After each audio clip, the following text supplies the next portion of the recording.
지금 시각은 7시 20분입니다. KBS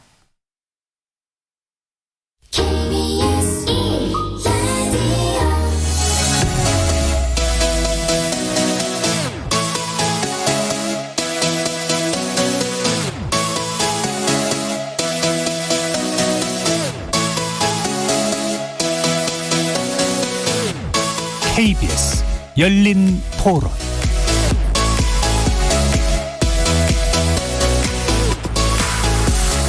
안녕하십니까. KBS 열린 토론 정준희입니다. 할 거면 그냥 다 주는 게 맞다라고 생각하고, 그 선별을 해서 주는 것 자체가 사실 소득 기준으로 하면 저는 안 된다고 봐요. 이게 뭐 소득은 없는데 재산은 많은 사람들도 많고, 저도 일단 못 봤는데 억울해요. 짧고 굵게 거리두기를 끝낸다고 했으니까 가장 피해가 큰 소상공인한테 주는 게 맞다고 생각이 들어서, 아니 주변에는 그런 사람들이 없어서 잘 모르겠는데, 근데 얘기를 많이 들리니까 그런 게. 저는 혼자 살고 있는데 사실은 제가 돈을 벌고 있지만 이렇게 넉넉한 건 아니거든요. 근데 또 이게 1인 가구나 이런 사람들은 그런 데서 제외가 되는 경우가 워낙 많다 보니까 이번에는 그런 것도 고려해서 하면 좋겠다고 생각한 적은 있었던 것 같아요. 더 넓은 지원을 해주면 많은 사람들 혜택은 보겠지만 그게 실질적으로 피부에 와닿진 않거든요. 소상공인들은 정말 피부로 와닿을 것 같아서.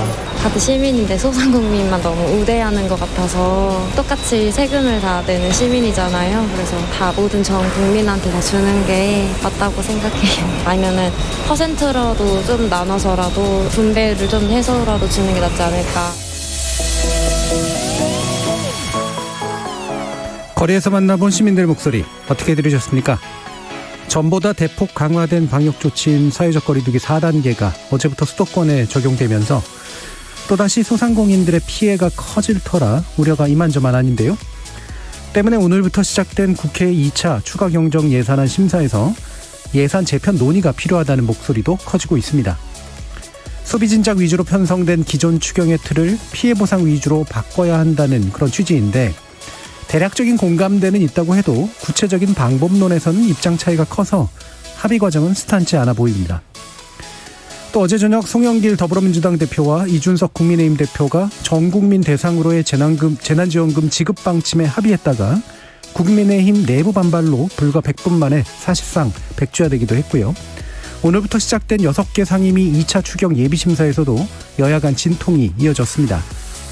여당은 코로나19 확산으로 피해 보전이 시급하다라는 그런 입장인 반면, 야당은 불필요한 선심성 예산을 문제 삼아 삭감을 예고하고 있는데요. 오늘 KBS 열린 토론에서는 오늘부터 본격적으로 이어지고 있는 2차 추가 경정 예산안의 개편을 둘러싼 주요 쟁점 짚어보고 구체적인 대안도 모색해보겠습니다. KBS 열린 토론은 여러분들이 주인공입니다. 문자로 참여하실 분은 샵 9730 누르시고 의견 남겨주십시오. 단문은 50원, 장문은 100원의 정보 이용료가 붙습니다. KBS 모바일 콩, 트위터 계정 KBS 오픈, 그리고 유튜브를 통해서도 무료로 참여하실 수 있습니다.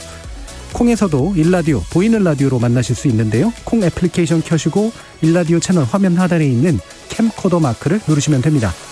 날카로운 의견과 뜨거운 참여 기다리겠습니다. KBS 열린 토론 지금부터 출발합니다. 살아있습니다. 토론이 살아있습니다. 살아있는 토론, KBS 열린 토론. 토론은 라디오가 진짜입니다.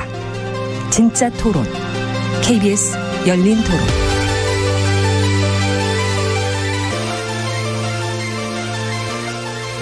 자, 오늘 논의를 위해 두 분의 현역 국회의원 모셨는데요. 먼저 더불어민주당 이동주 의원 나오셨습니다. 네, 반갑습니다. 이동주 국회의원입니다. 자, 그리고 국회 기획재정위원회 소속이시죠. 기본소득당 용혜인 의원 나오셨습니다. 네, 기본소득당 용혜인입니다.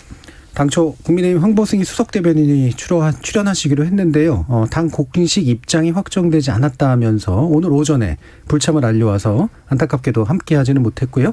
앞으로 또 기회가 되는 대로 다시 모셔보도록 하겠습니다.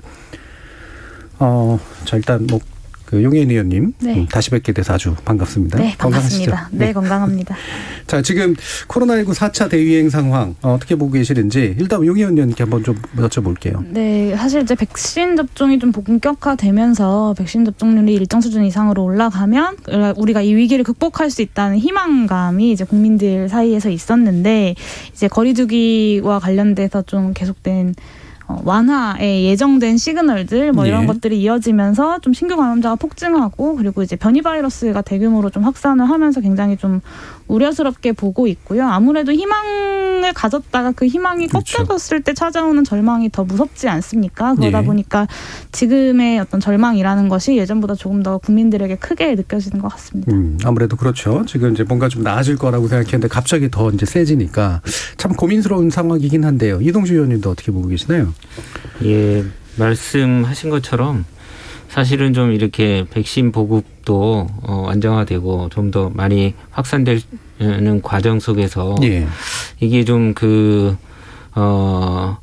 그에 따라서 이제 방역이 어느 정도 잡히면 경기도 사실 이제 좀 활성화시킬 수 있는 여러 가지 대책들도 좀 마련을 하고 있었습니다. 근데 코로나 손실보상법도 7월 1일 날 국회에서 통과가 됐고 그래서 사실 이제 좀 하반기에는 내수 진작을 위한 기대 심리도 굉장히 많았을 텐데 여름 휴가도 이제 코앞이고 그래서 좀 근데 이런 때 이렇게 변이를 통한 이런 또 방역에 좀 엄혹한 이런 현실이 좀 4단계까지 격상을 좀 하다 보니까 제가 거리에서 만나는 소상공인분들이 굉장히 지금 암울해하시는 좀 안타까운 모습을 많이 보여주시고 계세요. 그래서 예. 참으로 저도 참 매우 안타깝게 좀 생각을 하고 있습니다. 예. 지금 뭐 여러 가지 고민들이 나오게 되는 지점이 아무래도 뭐 정부로서도 밖에 방역을 좀 이렇게 잡아가면서 또 이제 실제로 고통스러운 분들의 어떤 경기 활성화를 위해서 이제 뭔가 대비책을 마련해서 이게 아기가 딱딱 맞았으면 제일 좋았을 텐데 그게 이제 안 맞게 되면서 생기는 이제 고민. 그리고 아까 용혜인 의원도 지적해 주셨지만 이제 그것 때문에 더더욱이나 고통을 받게 될 분들의 존재 이런 것 때문에 이제 상당히 좀 복잡한 심정일 거예요. 지금 그럼에도 불구하고 이제 우선순위를 어디다 둬야 되느냐라는 그런 판단이 좀 필요할 것 같은데 이동주 의원님 어떤 생각이세요? 일단은 뭐 그 피해를 확산하는 거를 좀 막아야겠죠. 예. 방역에 좀 더 초점을 둬야 되지만 1년 6개월 이상 지속되었던 그 방역에 참여했던 분들의 그 어떤 그런 피해 손실에 대해서는 손실보상법이 마련되긴 했지만 그거는 앞으로 이제 7월 달 이후로 발생하는 거에 대해서는 이제 그 법에 의해서 보상이 되겠지만 기존에 이미 좀 발생했던 손실에 대해서 누적된 손실에 대해서는 빨리 이번 오늘서부터 이제 국회에서 각 상임위에서 논의가 들어갔죠. 추경 예산을 빨리 마무리 져갖고 하루빨리 좀 지급을 해주는 게 그나마 이 엄혹한 현실을 희망찬 기대로 갖고 바라보셨던 국민들이나 소상공인들의 어떤 마음을 좀 위로해 드릴 수 있지 않을까 좀 생각이 들어서요. 예. 일단은 그런 방역에 대해서 좀 더 강화를 하더라도 기존에 입었던 피해, 누적된 손실에 대해서는 빨리 보상해 드려야 된다. 이런 생각입니다. 예. 예. 그러면 뭐 대통령께서도 이제 짧고 굵게 가자고 이제 호소를 하기도 했는데 그럼 방역, 당장의 방역, 그다음에 하지만 이제 손실 보상은 시급하게 이루어져야 된다. 그럼 이제 흔히 또 얘기되는 경기 진작은 아무래도 약간 더 순위가 밀릴 수밖에 없는 측면이 있는 것 같은데 그 부분 또 논의를 좀 해보고요. 용혜인 의원도 어떻게 우선순위를 보고 계세요? 네, 사실 이렇게 방역을 강화하면 소비가 위축되는 그렇죠. 건 좀 일정 부분 어쩔 수 없는 부분이긴 한데요. 이 경제 정책과 방역 정책을 조율하는 데에서 이 어떤 역관계라고 할까요? 이것을 좀 기본값으로 전제할 수밖에 없을 것 같습니다. 제가 좀 강조하고 싶은 건 이 보건위기를 억제하면서도 동시에 소비가 너무 위축되지 않도록 그렇죠. 경제가 무너지지 않도록 하기 위해서는 결국에는 재정의 역할이 중요할 수밖에 없는데요. 네, 선진국들 수준으로라도 재정을 쓰고 싶지 않았던 재정당국의 입장이 사실 보건위기를 오히려 더 심화시키고 동시에 이제 경제 위기를 가중시키는 역할을 오히려 그 마중물이 되지 않았나. 사실 전국민 재난지원금을 비롯한 경기부양 대책들이 계속해서 작년부터 이야기가 나왔음에도 불구하고 재정당국이 굉장히 소극적으로 좀 대처해왔다. 그래서 지금 이 시기만 놓고 보면 어떤 시기가 좋지 않게 맞물린 것처럼 보여지지만 사실은 이미 했었어야 되는 재정의 역할을 예. 보건 위기가 이렇게 커지기까지 미뤄왔던 것 아닌가라는 생각이 좀 듭니다. 예. 결국에는 뭐 상당 부분은 방역하고 이제 소비 활성화 부분은 이제 서로 거꾸로 맞물릴 수밖에 없기 때문에 이거 현실로 인정하더라도 결국은 그 문제를 해결하는 건 유일한 건 이제 재정적인 방책뿐인데 당국이 좀 이 부분을 소홀하지 않았나라는 그런 생각이신데요. 이동주 의원께서는 그래도 여당이시니까 네. 이렇게 정부 여당끼리 또 협의를 하는 과정에서 뭐 고민스러운 부분 많으시잖아요. 예. 네, 근데 비슷한 것 같습니다. 지금 이제 사실 작년 하반기를 겪으면서 올해 상반기까지 이번 재정 당국에서의 역할 문제에 대한 문제의식 저희도 똑같이 갖고 있습니다. 예. 특히나 이제 보면은 수출 위주의 이 우리 경기 실적은 굉장히 호전됐고 그에 따라서 사실은 이제 추가 세수도 많이 늘었다고 하지 않습니까? 근데도 불구하고 우리가 이 작년 11월, 12월부터 심각해진 3차 대유행과 지금 목도하고 있는 4차 대유행 시기에 아직까지도 이번에 국회에 넘어온 추경 예산안 내용을 뜯어보면 너무 좀 현실에 부족한 부분이 많다. 예. 그래서 재정당국의 적극적인 역할이 좀 많이 국민들도 요구하시는 것 같고 저희 여당에서도 그 부분에 대해서 계속 강하게 좀 요구를 하고 있습니다. 그런 부분들이 좀 선행이 되면 방역이라는 것은 자연재해라는 것은 사실 또 이런 어떤 변이가 나타나면서 또 뜻하지 않는 상황을 몰고 갈 수도 있는데 이런 것들을 안심시켜주고 이것들 이런 상황에서도 내수가 계속 침체되지 않도록 잡아주는 게 재정의 역할인데 그런 네. 부분을 아무리 강조해도 부족함이 없을 것 같습니다. 예. 자, 그러면 오늘 논의의 좀 핵심적인 부분이라고 볼 수 있는 이제 추경 논의를 좀 해봐야 될 것 같은데요. 추경 재설계해야 된다. 이 재설계 방향에 대해서도 뭐 여러 가지 의견들이 좀 있을 것 같아서요. 기본적으로 재설계가 좀 필요하다라는 데 대한 판단과 함께 그 재설계 방향이 어때야 된다라는 의견을 좀 부탁드리도록 할게요. 종혜은 의원님부터 말씀 한번 들어볼까요? 네, 오늘 이제 기획재정위원회 회의에서도 제 홍남기 경제부총리께 저를 비롯해서 많은 동료 의원님들이 이제 촉구한 바이기도 한데요. 예. 추가 경정 예산안 재설계 자체는 당연히 필요하다고 생각합니다. 근데 코로나19 상황의 급변을 이유로 이제 추경을 재설계해야 된다라는 입장하고는 조금 거리가 있는데요. 예. 지난해 말부터 사실 2021년 한 해 동안만이라도 좀 분기별로 전 국민 재난지원금을 지급을 해서 보건 위기와 경제 위기를 좀 동시에 극복해 보자라는 제안을 계속해서 했었습니다. 그러니까 사실 작년에 이제 3차 추경을 통해서 각종 소비 쿠폰들을 뿌렸었는데 이게 이제 지역을 막 넘나들면서 사용할 수 있는 소비 쿠폰이다 보니까 오히려 이제 그 지역 화폐처럼 사용할 수 있는 재난지원금보다 이 지역 간의 어떤 예. 감염의 확산이라거나 뭐 이런 것이 이제 동시에 심화될 수 있는 가능성들이 있었거든요. 그렇죠. 근데 이제 4차 대유행 위기가 커지고 방역 단계가 격산된 지금의 이제 맥락에서 보면 지난해와 별반 다를 바 없이 좀 더 나아진 바 없이 혹은 달라진 바 없이 그냥 똑같이 선별 재난지원금을 책정한 이번 추경안의 재설계는 좀 불가피하다고 보여집니다. 예. 재설계에 대한 여러 가지 이유들이 있는데 애초부터도 사실은 추경에 대한 접근이 달랐어야 된다는 네. 말씀이시잖아요. 적극적으로 이제 분기별로 좀 지급하고 그다음에 지급하더라도 지역 화폐 같이 지역 안에서 이제 소진되도록 하는 그런 방식이 필요했는데 그게 반영이 안 돼 있다고 보시는 거죠. 네. 이동주 의원님도 어떤 말씀을 주실까요? 네, 이게 사실 그 21대 저희가 국회 초선이기는 하지만 예. 추경을 이렇게 4번씩이나 그러니까요. 예. 검토해보고 짜는데 저희도 진짜 이 현실적으로 집합금지나 이런 제한업종의 소상공인들의 피해 손실을 놓고 정말 많은 그 토론을 했습니다. 그리고 이제 그에 따라서 이제 손실보상법을 만드는 과정이 있었는데, 그러니까 그런 거죠. 사실 이 방역이 이렇게 성공하게 된 데는 이렇게 헌신적으로 참여해 주신 소상공인들도 그렇죠. 있지만 네. 그 외에 이제 정말 그 특수고용 노동자라든가 예술인이라든가 이들을 포함한 우리 전 국민들이 다 마스크 쓰고 1년 6개월 동안 잘 참아 오셨기 네. 때문이거든요. 그래서 사실은 저는 피해를 심각하게 입은 소상공인 자영업자들에 대한 거는 분명히 두텁게 해야 된다. 그리고 그분들의 마음에 이제 수용이 될 수 있는 이런 재정 정책을 써야 되고 그게 우선 기본인 것 같고요. 근데 그럼에도 불구하고 이게 어쨌거나 기술적으로 보면 피해 손실을 측정하는데 어떤 도구를 쓰느냐에 따라서 그게 또 배제되는 부분이 나올 수밖에 당연히. 없거든요. 네. 그래서 전 국민 재난 위로금이라는 게 필요하다고 봅니다. 그러니까 이게 사실은 뭐 일부 야당에서 얘기하는 것처럼 뭐 선심성 행정이다 뭐 이렇게 얘기를 하지만 이게 결국은 전 국민들이 그 돈을 받아갖고 본인들도 그동안의 어떤 고통도 있게 되지만 골목 상권에서 쓸 수밖에 없거든요. 그럼 그게 자연스럽게 소상공인들한테 매출 증대로 이어집니다. 그래서 내수 경기가 다시 돌고 도는 선순환이 만들어지는데 그걸 이미 저희가 경험적으로 작년 5월, 6월, 7월 달에 겪었거든요. 예.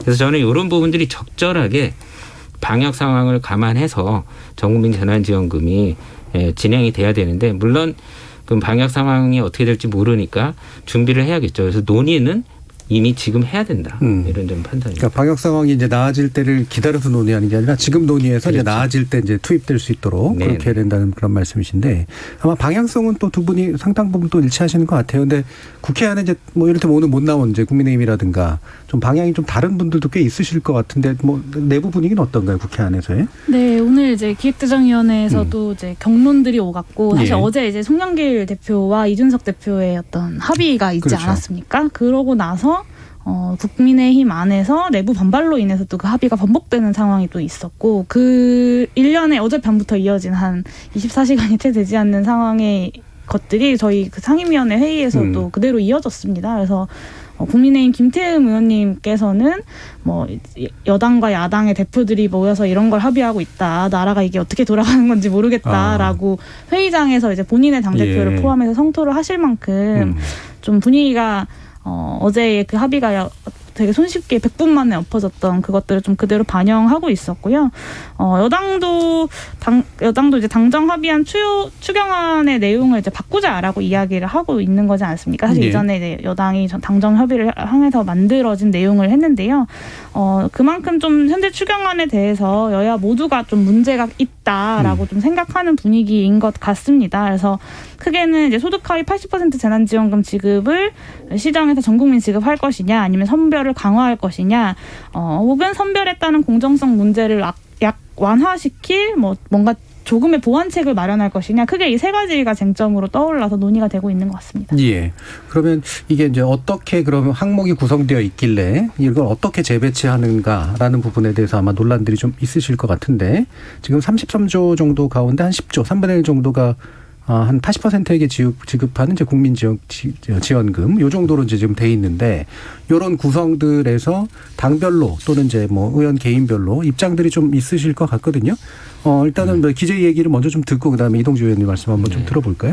네, 우선은 저 기본소득당 같은 경우에는 예. 사실 이 캐시백 예산 1.1조 원에 그게 대해서 이 전국민 재난지원금을 추가로 지급하는데 더 들어가는 비용, 그러니까 80%에서 100%로 올리는데 드는 비용이 이제 가구수 기준으로 단순 계산하면 한 2.5조 정도 됩니다. 그리고 예. 캐시백 비용이 1.1조 원이 책정되어 있거든요.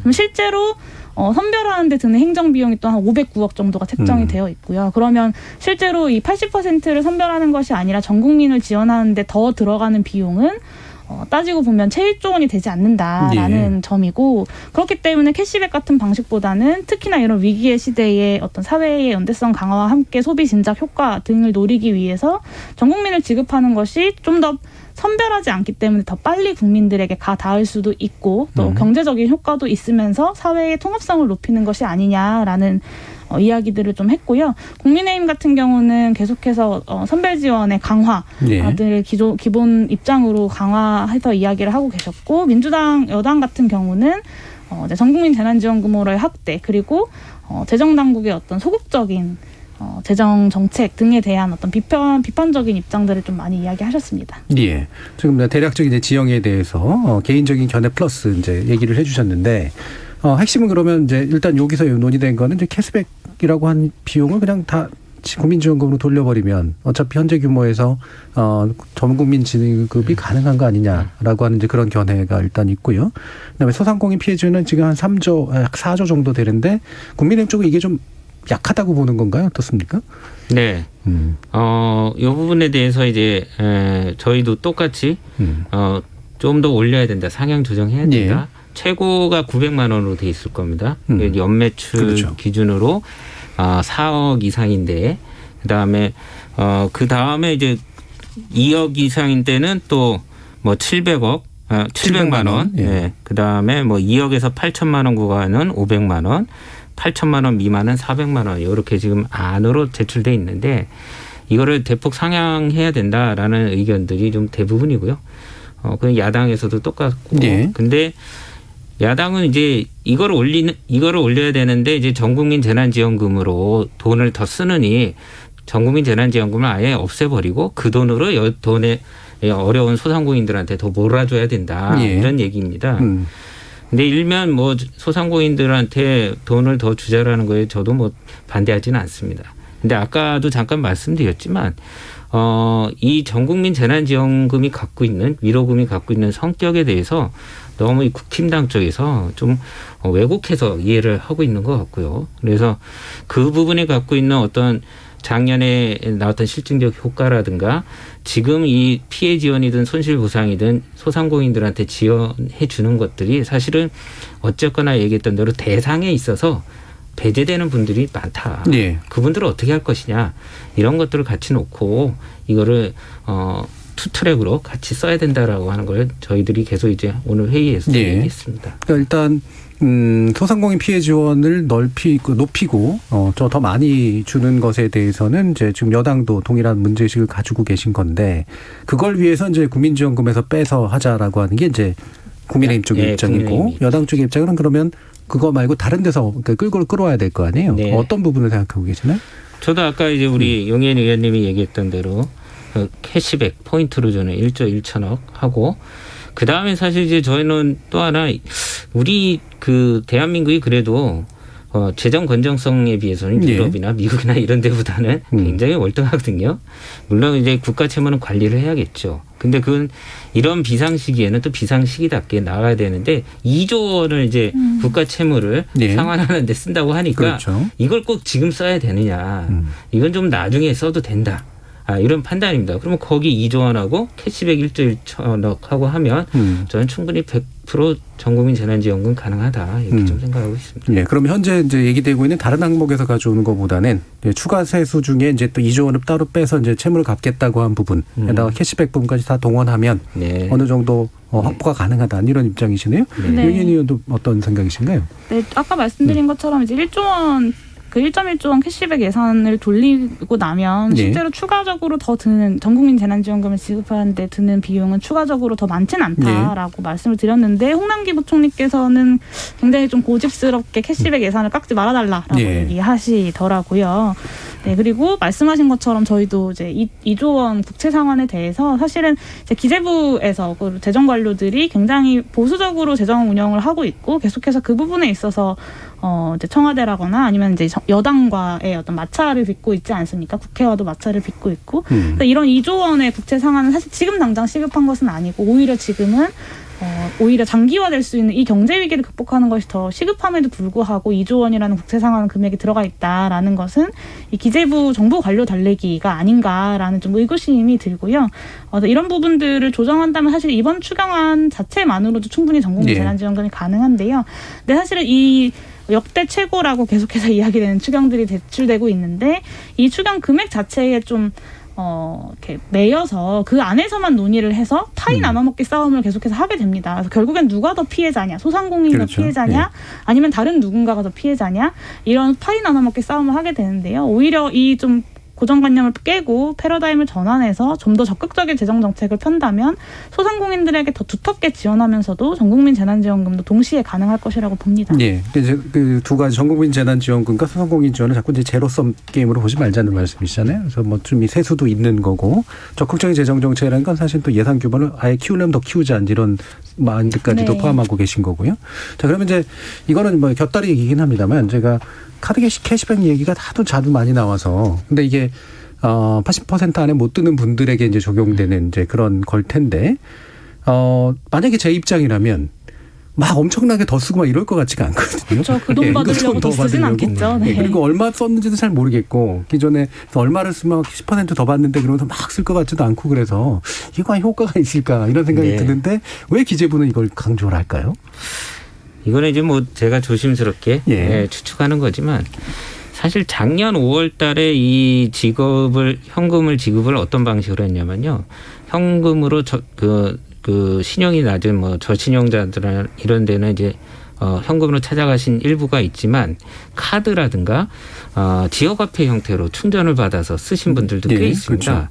그런데 이게 골목 상권에 이 카드도 골목 상권에 효과가 있었던 게 사용처를 제한하고 사용 기간을 제한했었거든요. 그렇죠. 그러니까 지역화폐 같은 효과를 냈었습니다. 네네. 근데 이런 거를 제가 보기에는 누가 싫어할까 생각을 해봤더니 백화점이나 대형마트라든가 혹은 그렇죠. 이제 카드사들이라든가 그렇죠. 용처가 제한되니까. 근데 이런 걸 또 이제 기재부 관료들도 신경 쓰고 있는 거 아닌가. 그래서 사실은 저는 이 말씀하셨던 것처럼 캐시백이 이게 정말 효과가 있을런가 다들 갸우뚱거리는데 굳이 이거를 고집하는 이유가 말도 안 되는 80% 이거를 또 이제 확정 지으려고 이거에 대한 그런 달래는 민심으로 캐시백을 꺼냈던 것 같고요. 또 하나 그런 상황들을 둘러싼 어떤 그런 좀 지역화폐라든가 이런 거에 대한 이게 어떤 이렇게 좀 이해관계도 얽혀 있지 않을까 좀 생각을 하고 있습니다. 그럼 실제로 이제 막 그 기재부 관료들하고 많이 말씀을 하실 거 아니에요. 뭐 지금 이제 어느 정도 짐작을 해주신 거긴 한데 또 나름대로 용혜은 의원님 생각도 있으실 것 같은데. 네, 안 그래도 오늘 이제 기재위 회의에서 이 캐시백 예산이 또 뜨거운 감자였는데요. 사실 그러니까 80%라는 선별의 기준이 무엇이냐라고 제가 이제 홍남기 부총리께 여쭤봤습니다. 네. 사실 이렇게 정확한 어떤 수치로 계산할 수 있는 근거는 없다. 네, 모든 것은 다 근거가 필요하고, 그러니까 어떤 적정한 수치가 필요하기 때문에 지금 적정하다고 여겨지는 수준이 80%로 정한 거다라고 말씀하셨습니다. 저는 뭐 아주 디테일한 근거가 없다 모든 기준에는라는 것에 사실 동의할 수 있다고 생각하지만 사실 80%라는 것은 또 선뜻 받아들이기 힘든 것은 사실입니다. 이것은 선별도 아니고 보편도 아니고 참 애매한 것인데요. 말씀하신 대로 이 캐시백이라는 금액은 이 카드 사용액이 큰 고소득자들을 달래기 위한 금액일 수밖에 없는데 사회자분께서 말씀하신 것처럼 사실 이게 정말로 이제 소비를 예전보다 더 늘리는 효과가 있을까라고 하면 그렇지 않을 것 같다. 오늘 기재위에서도 이제 수석 전문위원이 이제 우려 사항에 대해 이야기를 했는데 뭐 예를 들면 가족 내에서 카드 몰아주기. 를 하는 방식도 분명히 가능하고요. 그렇겠죠. 아니면 기존에 현금으로 사용하던 것을 카드로 다 사용해버리는. 그러니까 소비를 지금보다 이전 달보다 더 하는 것이 아니라 그냥 똑같은 금액을 사용하는데 이 캐시백을 받기 위해서 그냥 카드를 사용하는 것이 훨씬 더 간편하다는 거죠. 그리고 실제로 이 캐시백 금액 10%를 받기 위해서 과연 누가 카드 사용액을 막 이렇게 늘려가면서 다닐까라고 생각하면 별로 효과가 없을 것이라고 생각하고 또 많은 국민들이 그렇게 생각하고 있습니다. 그래서 아무래도 이제 80%라는 이제 선별을 꼭 해야만 하겠다는 그 고집이 사실은 고소득층을 달래기 위한 어떤 방책으로서 1.1조 원 캐시백이 나온 게 아닌가 싶습니다. 예. 제 주변에 있는 분들한테 여쭤봤는데 잘 달래지지는 않더라고요. 그러니까 이게 과하게 머리를 쓰게 만들고 과하게 머리를 쓰다 보면 기분이 좀 나빠지잖아요. 내가 못하려고 이런 걸 하고 있지 뭐 이런 식의 좀 생각도 들고 그래서 이게 좀 약간 이제 심리를 보는 것과 좀 확실히 궤가 좀 다르다 이런 생각이 좀 들긴 하는데요.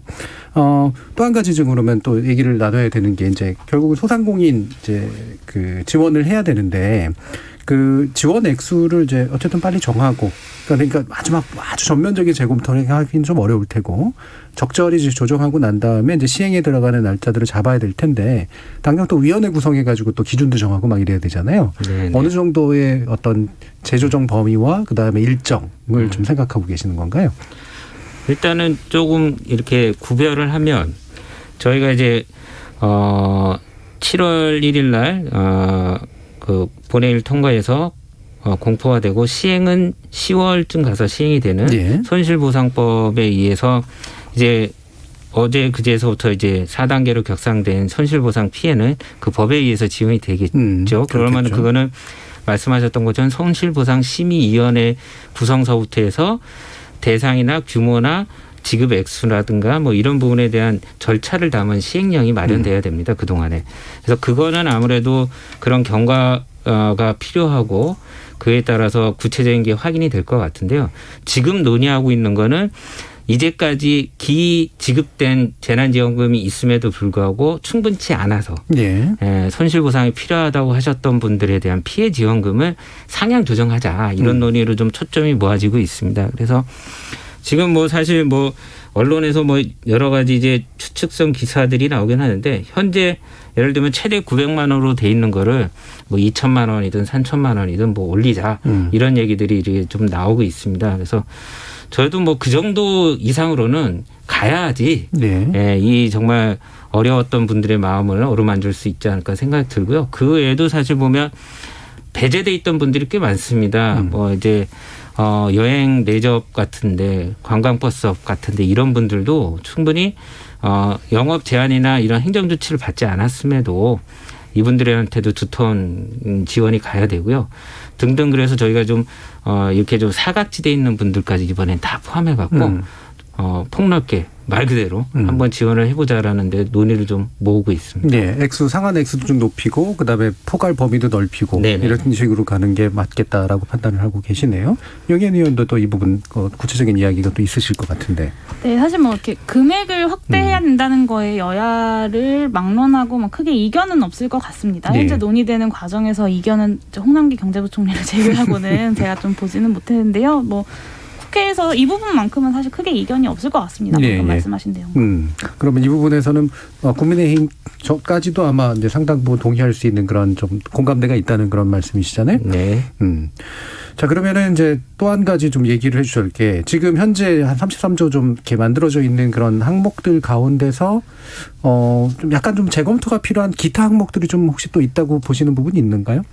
되게 작게만 어쨌든 빨리 처리해야 된다라는 쪽에 좀 얘기를 해주시긴 했습니다만, 예, 용혜인 의원님 어떤 것 혹시 지적하실 부분 있어요? 네. 뭐 지금 고용 및 민생 안정 지원이라든가 백신 방역 보강이라든가 이런 것들 아마 필수적인 내용일 것 같긴 한데요. 네, 아마 정부에서 이렇게 그 작은 금액이라도 선별을 해야 한다는 강력한 고집이 있긴 하지만 지금 국민들에게 필요한 재정을 지원해야 된다는 것 자체에는 크게 이견이 없을 거라고 저는 생각하고요. 그런 고민 끝에 나온 안이기 때문에 뭐 이런 이렇게 아주 디테일한 곳에서 이렇게 뭐 크게 삭감해야 돼야만 하는 어떤 아주 문제가 있는 이렇게 예산이 있다기보다는 전반적인 이 재정 정책의 기조에 대한 문제 제기가 좀 필요한 시기인 것 같습니다. 예. 그럼 국민의힘에서는 이제 물론 약간 정치적인 레토릭이긴 하겠습니다만 이렇게 선심성 예산이라고 얘기하면서 뭔가 좀 짚어주는 게 있으신가요?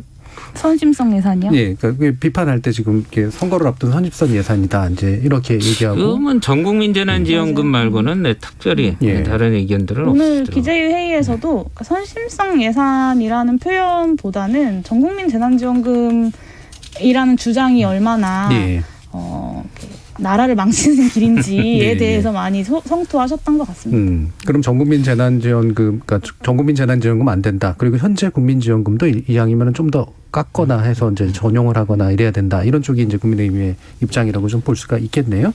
혹시 또 그러면 이동주 의원님도 전체적인 예산 항목 구성에서 아까 말씀하신 부분 외에는 그다지 크게 개선될 것은 없다고 보시는 건가요? 저는 이제 감액을 하는 부분보다는 더 증액을 해야 되는데 예를 들면 이제 애초에 제가 이제 대안으로 계속 얘기했던 게 미국식 PPP 제도를 우리 한국형으로 좀 바꿔갖고 선 지원해주고 후 정산하는 방식으로 해서 대출을 해주되 대출의 절반이 인건비라든가 임차료로 임대료로 나갔으면 그만큼은 상환해서 면제해주는 이 좀 획기적인 방식을 한번 해보자 이랬는데 사실 이거는 반영이 안 됐고요. 대신에 이제 초저금리 대출로 해서 그동안에 신용도가 많이 떨어졌죠. 소상공인들이 매출이 1년 이상 안 나오고 돈은 돈대로 또 대출에 중복 대출을 받아 놓으니까요. 그래서 7등급, 6등급 이하의 이 저신용자들에 대한 대출을 좀 확 늘리자 이랬는데 그 부분이 사실은 지금 많이 안 됐어요. 의외로. 그래서 이 부분이 저희가 목표했던 것보다 한 30% 정도 50% 미만으로 이제 반영이 돼 갖고 이걸 좀 더 올려야 되지 않을까. 대상을 좀 더 늘리고 액수도 지금 현재 2천만 원 정도로 1천만 원, 2천만 원 요 사이인데 또 한 3천만 원 이상으로 좀 올려야 되지 않을까 이런 요구를 증액을 요구를 할 생각입니다. 그럼 일종의 이제 정책 대출 부분에 대한 예산을 좀 더 강화해야 된다라는 말씀이신 건데 그러면 예산이 전반적으로 좀 증액돼야 될 거 아니에요? 그러니까 삭감에 대한 이야기를 많이 안 해주셨기 때문에 아까도 말씀하신 것처럼 그러니까 뭐 추가 세수 문제라든가 이런 것들을 고려해서 예산안은 현재보다도 늘어나는 것이 필요하다. 네. 이런 입장이신 거네요. 네네. 예. 혹시 용의원은 이 부분 코멘트하실 부분 있으십니까? 네, 사실 정부가 자주 사용하는 말이 이제 역대 최고 추경이다라는 네네. 말을 작년부터 계속해서 사용을 하고 있는데요. 저는 좀 이 역대 최고라는 표현을 좀 주의 깊게 들어야 될 것 같습니다. 이게 경제 규모가 커지면 사실 예산과 재정, 국가 부채 규모 등이 다 커지기 마련인데요. 당연히 역대 최고로 나올 수밖에 없는 수치들이 많다고 생각합니다. 이번 추경은 이제 기재부의 세수 과소 추계와 그리고 코로나 상황에서 경기 변동을 정확하게 예측하기 어려웠던 조건들이 더해져서 큰 규모의 초과 세수가 발생을 했고, 그리고 그러면서 이제 규모가 좀 커진 면이 있는데요. 근데 과연 이제 필요한 수준의 어떤 재정 정책인가에 대해서 좀 따져봐야 한다고 생각하고, 저는 33조 원보다 좀 더 적극적으로 이제 그 초과 세수가 많이 발생한 만큼, 그리고 또 국가 재정 건전성에 대한 부담도 사실은 많이 덜어낸 만큼 한 지금의 2배 정도는 좀 과감하게 투자해야 되는 것이 아닌가라는 생각이 좀 듭니다. 그래서 기재부가 좀 원래 좀 세수를 보수적으로 잡는 데다가 최근에는 이제 세수 추적 능력도 좀 약해진 거 아니냐라는 의견들이 많이 있는데요. 이번에 이제 나라 빚을 내지 않고 추경안을 짠 것 아니겠습니까? 그런 면에서 좀 적극적 재정 정책의 의지가 약하다라는 것이 이번 추경안이 빚 없이 짰다라는 점에서도 좀 엿보이는 것 같고요. 좀 가계부채가 OECD 최고 수준을 계속해서 경신을 하고 있는데 국가는 빚을 이번에 갚는다라는 것이 과연 자랑할 만한 일인지도 좀 따져봐야 할 것 같습니다. 예, 이게 이제 관습적 용어 사용에 대해서 그게 그 안에 이제 어떤 정치적 의도가 있다라고 말씀을 사실 해주신 거잖아요. 결국에는 뭐 흔히 강하게 비판하시는 분들은 뭐 세금 중독 뭐 이런 얘기하시기도 하고 상습적 추경 이런 표현들도 되게 쓰기도 해서 그게 되게 비판적인 이제 어떤 의미가 들어가 있는 건데. KBS 김원장 기자가 이제 그 부분에 대해서도 상당히 또 반대 논의를 하는 그런 보도를 하기도 했었습니다. 실제로 이런 식의 어떤 기재부적 표현이랄까요? 뭐 이런 부분에 대해서 좀 확실히 또 한 말씀 있으실 것 같아요, 이동훈 주의원님. 네, 저는 이게 지금 아까도 잠깐 말씀드렸지만 작년 하반기 올해 상반기까지 수출이 호조가 됐고요. 그 다음에 얼마 전에 우리가 G7 서방국가 모임에 우리 문재인 대통령이 초대를 받지 않았습니까? 그러고 나서 유엔 산하의 세계 무역 협의 기구인가요? 거기에서 이제 저희가 A 그룹에 있다가 B 그룹으로 편입이 됐는데 그게 갖고 있는 의미가 선진국으로 뭔가 이렇게 지위가 격상됐다는 거죠. 근데 이런 것들이 사실은 어떤 경제적 수치로 혹은 또 어떤 이런 걸로 표현되기 이전에 우리의 국제적 지위가 이 코로나 전 세계적인 팬데믹 상황에서 올라갔는데, 이게 가능한 건 사실 저는 우리 국민들의 이런 좀 높은 방역의 참여를 통해서 정말 1년 6개월 동안 잘 버텨주시고 그나마 이렇게 곤두박질 칠 수 있었던 경제를 이렇게 잘 운영하는데 국민들의 힘이 컸다고 보거든요. 그러면 이런 선진국의 지위에 걸맞게 재정당국이 제 역할을 해야 된다고 봅니다. 미국이나 유럽이나 이런 데는 200% 뭐 이런 식으로 재정의 확장 정책을 쓰는데 왜 이렇게 짜게 구는지, 그리고 추가적으로 올해 기재부의 브리핑을 보면은 44조 정도가 더 추가 세수가 들어올 거라고 하는데, 그러면 이거보단 더 써야죠. 재정 당국의 역할을 다시 한번 저희가 묻지 않을 수가 없습니다. 지금 이제 뭐 기재부나 또 이제 반대 목소리 좀 많으신 국민의힘이 안 나와주셔가지고 또 자세하게 제가 또 그 입장에서 얘기 드리긴 좀 어려운 측면도 있는데요. 일단 이제 2부 논의를 하면서 좀 더 철학적이고 좀 근본적인 문제에 대해서도 한번 또 논의를 나눠보도록 하겠습니다. 여러 가지 문자가 좀 들어와 있어서 한번 들어보고 가죠. 정의진 문자 캐스터. 네, 청취자 여러분이 보내주신 문자 소개해드리겠습니다. 5374님, 편가르기 방식이 아니라 적게라도 전 국민에게 지원금을 줘야 합니다. 오드리님, 답답합니다. 전 국민 위로금 목적으로도 지원금을 주고 소상공인도 두텁게 지원하는 게 맞다고 생각합니다. 선별은 분열을 초래합니다. 오윤재님, 재난은 선별 아닌 모두에게 오는데 재난에 기인하는 지원금만 선별로 하는 게 맞는 일인가요? 세금은 공정하게 징수하기에 재난지원금 또한 공정하게 지급하는 게 맞다고 봅니다. 발상은 상식에 준해 간결하게 해야 합니다. K8105-1501님, 재난은 같이 왔지만 자영업자 피해가 제일 큰 건 사실입니다. 재난지원금은 위로금으로, 소실보상금은 소상공인 구호금으로 이름 자체를 바꿔야 합니다. 7105님, 저는 하루 700km 이상 운전을 하는 대형 화물기사입니다. 소상공인, 자영업자도 다들 힘들겠지만 툭하면 피해자로 자영업자와 소상공인만 언급하니 제 입장에서는 불만족스러운 부분이 있습니다. 4006님, 실내 포장마차를 운영하는 시민입니다. 그냥 문 닫으라고 하는 것이 덜 화날 것 같습니다. 10분만 가면 충청도인데 거기 아산시는 괜찮은데 제가 사는 지역에서는 시간 제한을 하니 전형적인 탁상공론이 아닐까 생각합니다. K80129437님. 소상공인들한테 지원금을 줘야 합니다. 지난 4차 재난지원금이 손실보상금이랍시고 부자 상공인들에게는 주고 진짜 어려운 소상공인들은 못 받은 분들도 많았습니다. 여당인 민주당은 정신 바짝 차려야 합니다. 5571님. 전국민 지원이 답입니다. 그래야 소외계층이 안 생깁니다 해주셨고요. 지름신님. 자영업 손실 부분은 당연히 보상해야겠죠. 하지만 일반 국민들이 방역에 적극적으로 참여한 부분 또한 평가절하해서는 안 된다고 생각합니다. 가윤아님. 받아야 할 이들은 못 받게 하고 받지 않아도 될 이들은 명분을 주장합니다.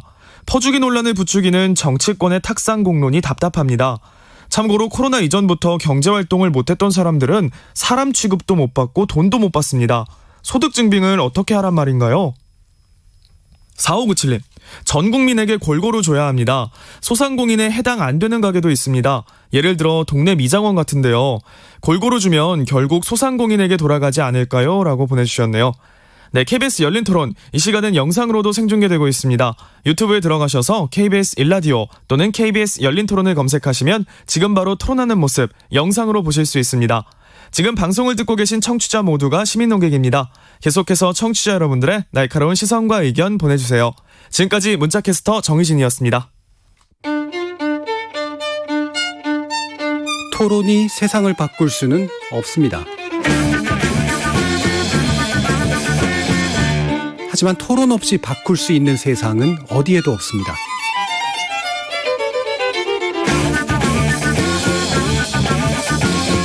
세상의 선한 변화를 갈망하는 당신. 정답이 아니라 질문의 힘을 믿는 당신. 우리 KBS 열린 토론에서 만납시다.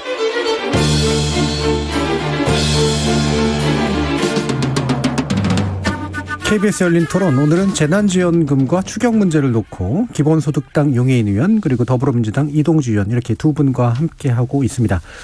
국민의힘에서는 당론 확정이 안 된 관계로 오늘 출연을 취소해 주셔서 다음번 기회에 모시도록 하겠습니다.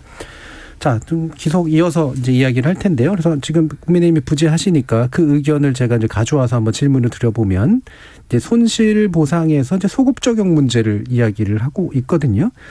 이 소급 적용 문제는 또 여당 내에서도 약간 또 의견이 좀 다른 측면들도 좀 있는 것 같아서요. 이 부분 어떻게 좀 이동주 의원님 말씀 주실 수 있을까요? 네, 예, 저희가 상임위 제가 있는 중기벤처 소위에서 충분히 논의를 하고 하는 과정에서도 뭐 진통은 있었습니다. 예. 또다시 말씀하셨던 것처럼 법사위에서도 한번 그런 논쟁이 있었는데 결론이 이렇습니다. 쉽게 해서 저희가 한 3-4차례에 걸쳐서 그 집합금지나 제한업종에 대한 분들한테 충분치는 않지만 100만 원에서 뭐 200만 원, 300만 원 이런 식으로 좀 재난지원금이 지급이 됐습니다. 그래서 뭐 많이 받은 데는 막 1,150만 원 정도 받았다고 중기부에서 이제 보고를 해줬는데, 문제는 이제 이런 상황에서 저희가 손실보상법을 제정을 하고 나서 소급을 했을 때 이분들이 갖고 있는 그 매출 손실이라든가 영업 감소에 대해서 지원을 기준을 세워서 하려고 하다 보니까 오히려 이제 우리 흔히 요즘 배달앱을 많이 씁니다. 음식점에서요. 근데 음식점에서 한 1년 동안 이걸 잠자코 앉아서 당할 수가 없으니까 배달앱을 2-3개 가입을 해갖고요. 비싼 수수료랑 이런 거 물면서도 매출 방어에 성공을 하셨어요. 근데 이분들이 영업 제한 업종이지만 100만 원씩 받았었거든요. 네. 그러다 보니까 손실보상법이 적용이 되면 사실 엄격하게 보면 매출이 감소되지 않으면 대상이 안 됩니다. 그렇겠죠. 예. 근데 이분은 사실은 그 영업비용은 더 썼지 않습니까? 만일 이분들이 한 사람 종사자라도 잘랐으면 그러면 그 종사자 인건비는 덜 나가니까 영업비용은 덜 쓰지만 그 대신 이제 그 영업이익은 또 이제 방어가 되겠죠. 근데 이제 그 부분과 관련돼서 그동안에 100만 원씩 받았던 거를 감안해서 정산을 하다 보면 이분들이 심리적으로 이거 줬던 거를 빼서 가는 것 같고 다른 업종에 비해서는 또 차별이 받을 수 있고 뭐 이런 여러 가지 것들이 100가지의 가게를 놓고 보면 100개의 사유들이 다 발생을 그러겠죠. 하더라고요. 네. 그래서 저희가 이제 이렇게 손실보상법이 그냥 온전하게 작동될 수 있는 상황이 아니라 이미 지원됐던 것도 정산을 해야 되는 상황이고 다 그 1년을 버티다 보니까 막 살아남기 위해서 영업비용을 더 써서라도 매출 방어했던 분들이 있어서 예. 피해 지원으로 간 거거든요. 그러니까 피해 지원을 얼마만큼 효과적으로 하느냐가 이제 더 중요한 문제가 됐습니다. 그리고 앞으로는 손실보상법에 의해서 지원을 하면 되는 거고요. 근데 국민의힘에서는 저희 그 상임위에서도 국민의힘이 느닷없이 5분 만에 특별법을 하나 만들어 오더라고요. 그래서 예. 거기 손실보상으로 무조건 해야 된다. 소극적인 해야 된다는 특별법을 이제 뭐랄까요. 이제 계속 강조를 하셨는데 결국은 그게 저희가 표결에 붙여갖고 이제 그거는 이제 저기가 됐어요. 부결이 됐습니다. 예. 근데 이제 그런 어떤 그 손실보상 소급 적용이라는 프레임으로 계속 대응을 하시는 것 같아요. 국민의힘에서는. 실증적으로 검증해 보면 그것이 갖고 있는 맹점들이 많다. 이런 걸 예. 다시 한번 말씀드리겠습니다. 예, 그러니까 소급 적용 문제 보통 얘기를 할 때 이게 이제 약간 위헌적 요소가 있을 수도 있고 뭐 법리 논쟁도 할 수가 있어서 그래서 아마 특별법 문제까지 좀 얘기를 해주신 것 같은데 약간 그런 것도 있네요. 확실히 이제 소급 적용하면 이제 예전에 못 받은 분들 다 받을 수 있는 것처럼 될 것 같은데 네. 그게 아니라 오히려 이제 또 반대 효과도 충분히 있을 수 있어서 생각보다 굉장히 복잡한 문제다라는 말씀이죠. 만일 100만이라고 하면 80만 정도가 그렇게 예. 논란이 되는 구간에 있더라고요. 저희가 그럼 말 그대로 줬다 뺏는 경우도 생길 수 있고 또 못 받았던 분은 드릴 수도 있겠지만 예. 용혜은 의원님 또 어떻게 보세요? 네, 저도 뭐 비슷한 예. 취지인데요. 그러니까 손실보상 소급 적용이라는 단어만 두고 어떤 정당이 이제 그 소상공인 자영업자들의 편이냐 아니냐가 마치 이제 나눠지는 것처럼 예. 이제 보여지는데 예.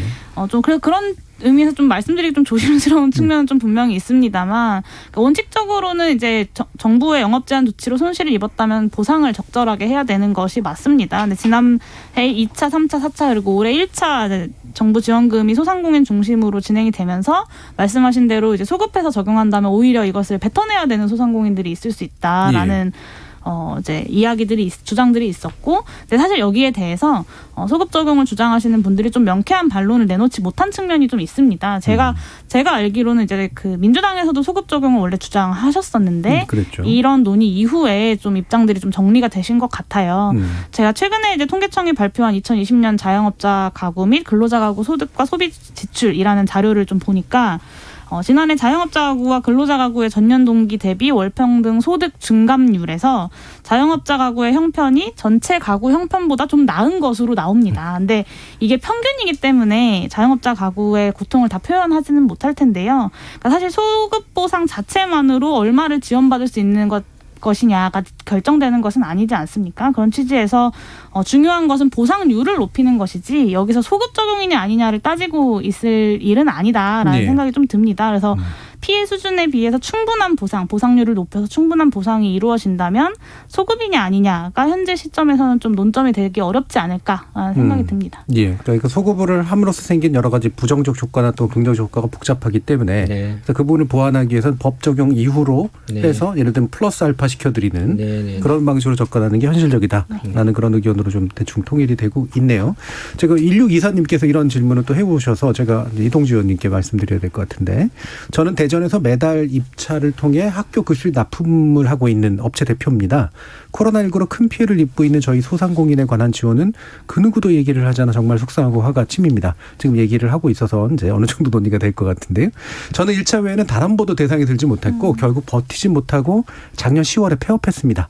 다른 업체들 사정도 별반 다르지 않습니다. 개인적으로 폐업 후 개인 회생으로 빚을 갚아나가고 있는데 2차부터 다 제외됐습니다.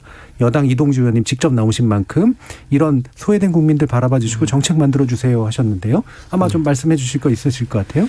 예, 정말 안타까운 사연입니다. 이게 작년에 폐업을 하셨던 분들과 관련돼서 이런 경우들이 저한테도 종종 이제 제보가 들어옵니다. 그래서 사실 이번에 그러니까 저희가 이제 지급 기준을 자꾸 어떤 19년도 대비 20년도 매출, 뭐 분기별이든 반기별이든 이 매출을 넣고 이제 그걸 증명을 하면 이제 지원을 해주다 보니까 폐업을 그러니까 20년도 초반만 하면 사실은 저희가 3월 달인가 이제 1차 팬데믹 국내 유행이 왔었죠. 네, 작년에. 그거를 못 버티고 폐업을 하신 분들이 계신데 그분들은 영업 실적이 없으니까 이걸 계속 이제 2차, 3차, 4차 여기에 지원을 못 받아줬던 분들이 꽤 있더라고요. 그리고 그래서 사실 케이스들이 되게 많습니다.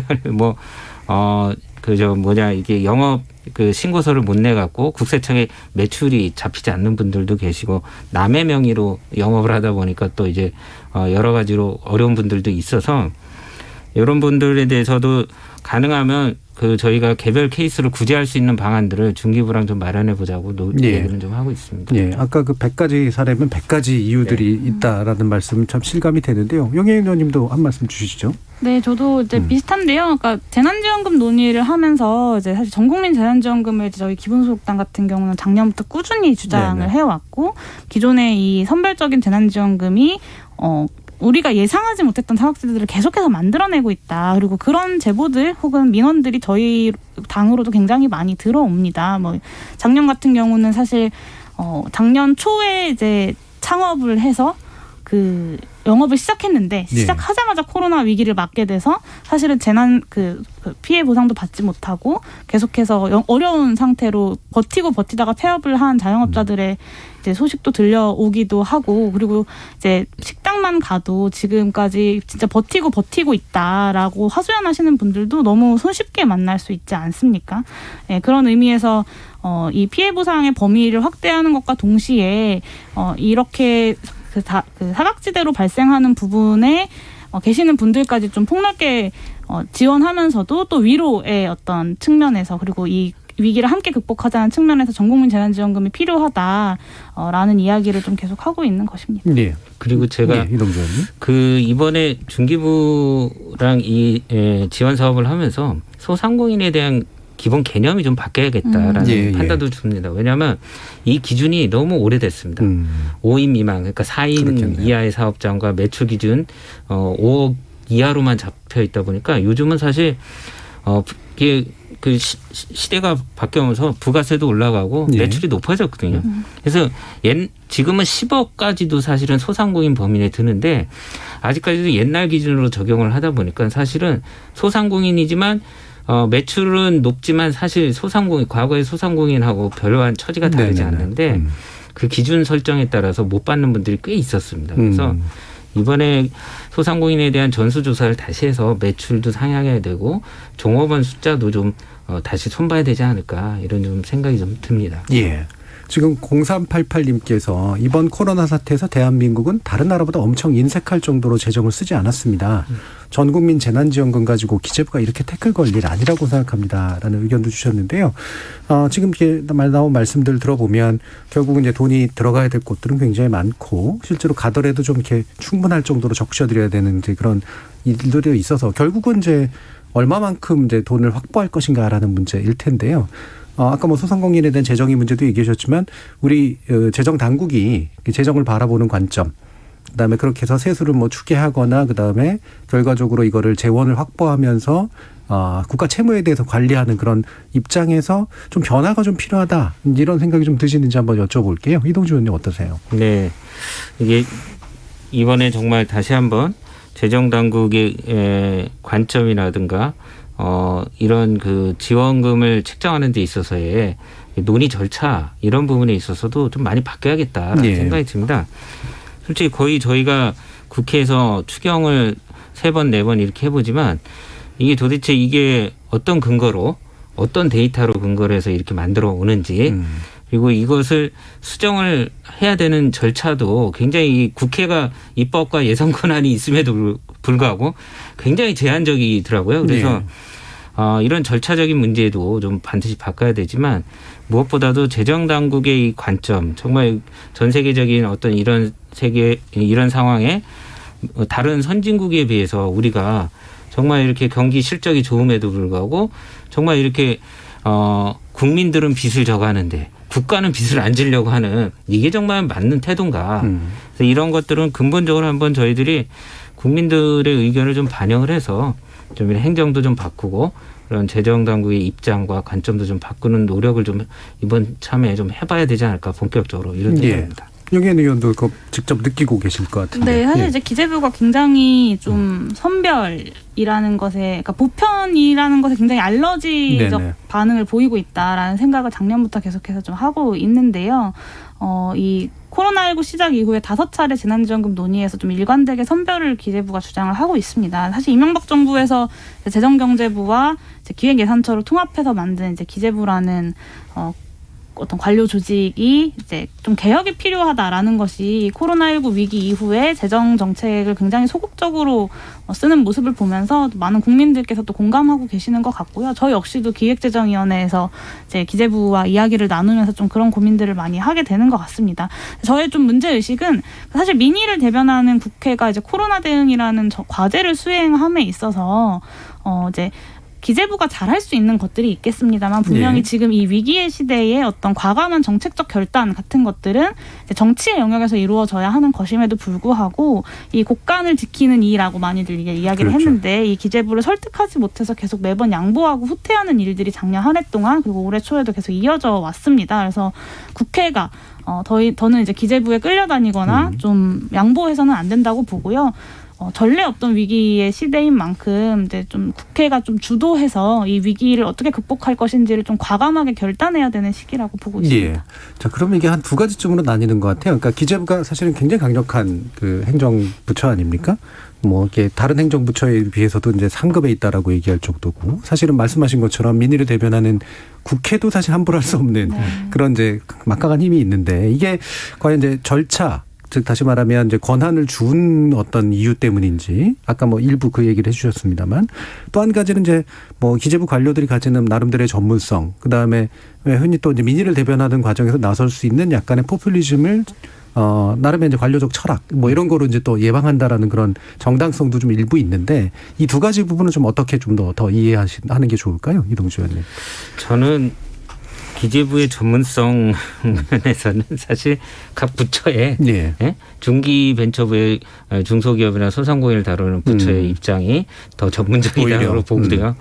근데 이제 아까 얘기했던 대로 곳간을 지킨다는 어떤 나름의 사명감 그리고 입장에서 봤을 때 관료적인 행정이 지금 이런 위기 상황에 자꾸 당정 간에 마찰도 생기고 국민 정서상에 반하는 이런 모습들이 나오는 게 아닌가 싶어요. 그래서 근데 이게 또 보면은 그 나름의 기재부 관료들이 갖고 있는 어떤 각 부처랑 어떤 각 기관에 공공기관에 뻗쳐 있는 인맥과 그렇죠. 예산을 줄 수 있으니까 이런 부분들에 갖고 있는 어떤 힘에서 나오는 관료 행정이 아닌가. 그래서 저는 이런 부분에서 비대하게 커져 있는 관료주의적인 기재부의 행정은 좀 기재부를 위해서라도 쇄신을 해야 된다.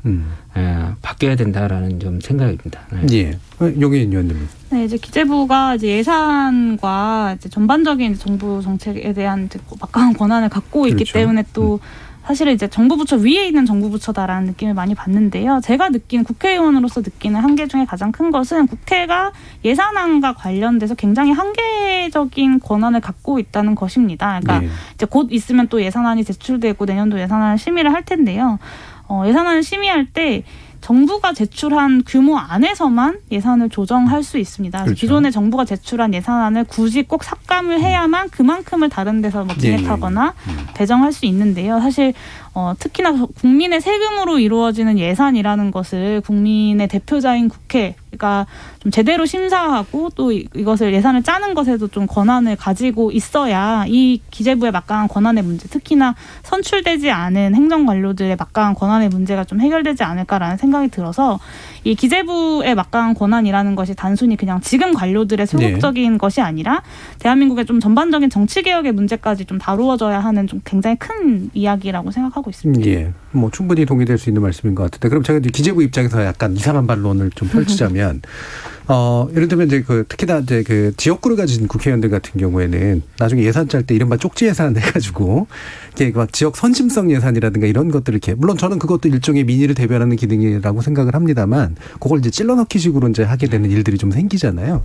초선 의원들이시기도 하고 지역구가 없으신 분들도 하긴 해서 어떤 답변을 주실지 모르겠습니다만 자 이런 식의 어떤 부작용 같은 거는 어떻게 절차적으로 좀 예방을 할 수 있는 방법들이 있을까요?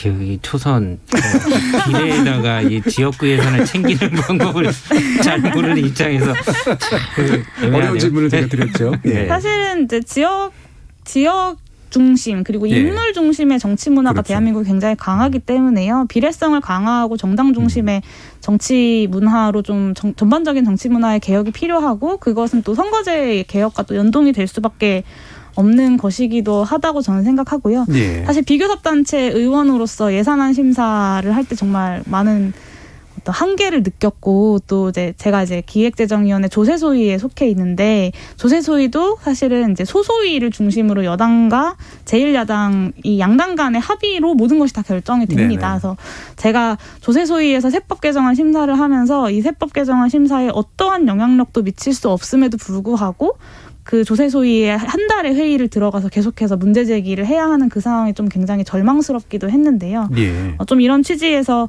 어떻게 보면 좀 동떨어져 보이는 정치 개혁과 이 기재부 개혁, 뭐 재정 개혁의 문제가 사실은 다 이렇게 엮여 있다라고 말씀드릴 수 있을 것 같아요. 저는 뭐 그런 생각이 듭니다. 뭐냐면 이게 아예 오픈을 하고서 어떤 저희가 이제 5월, 6월 달 다음에 예산을 짤 때 국회의원들이 적극적으로 좀 참여를 해서 예.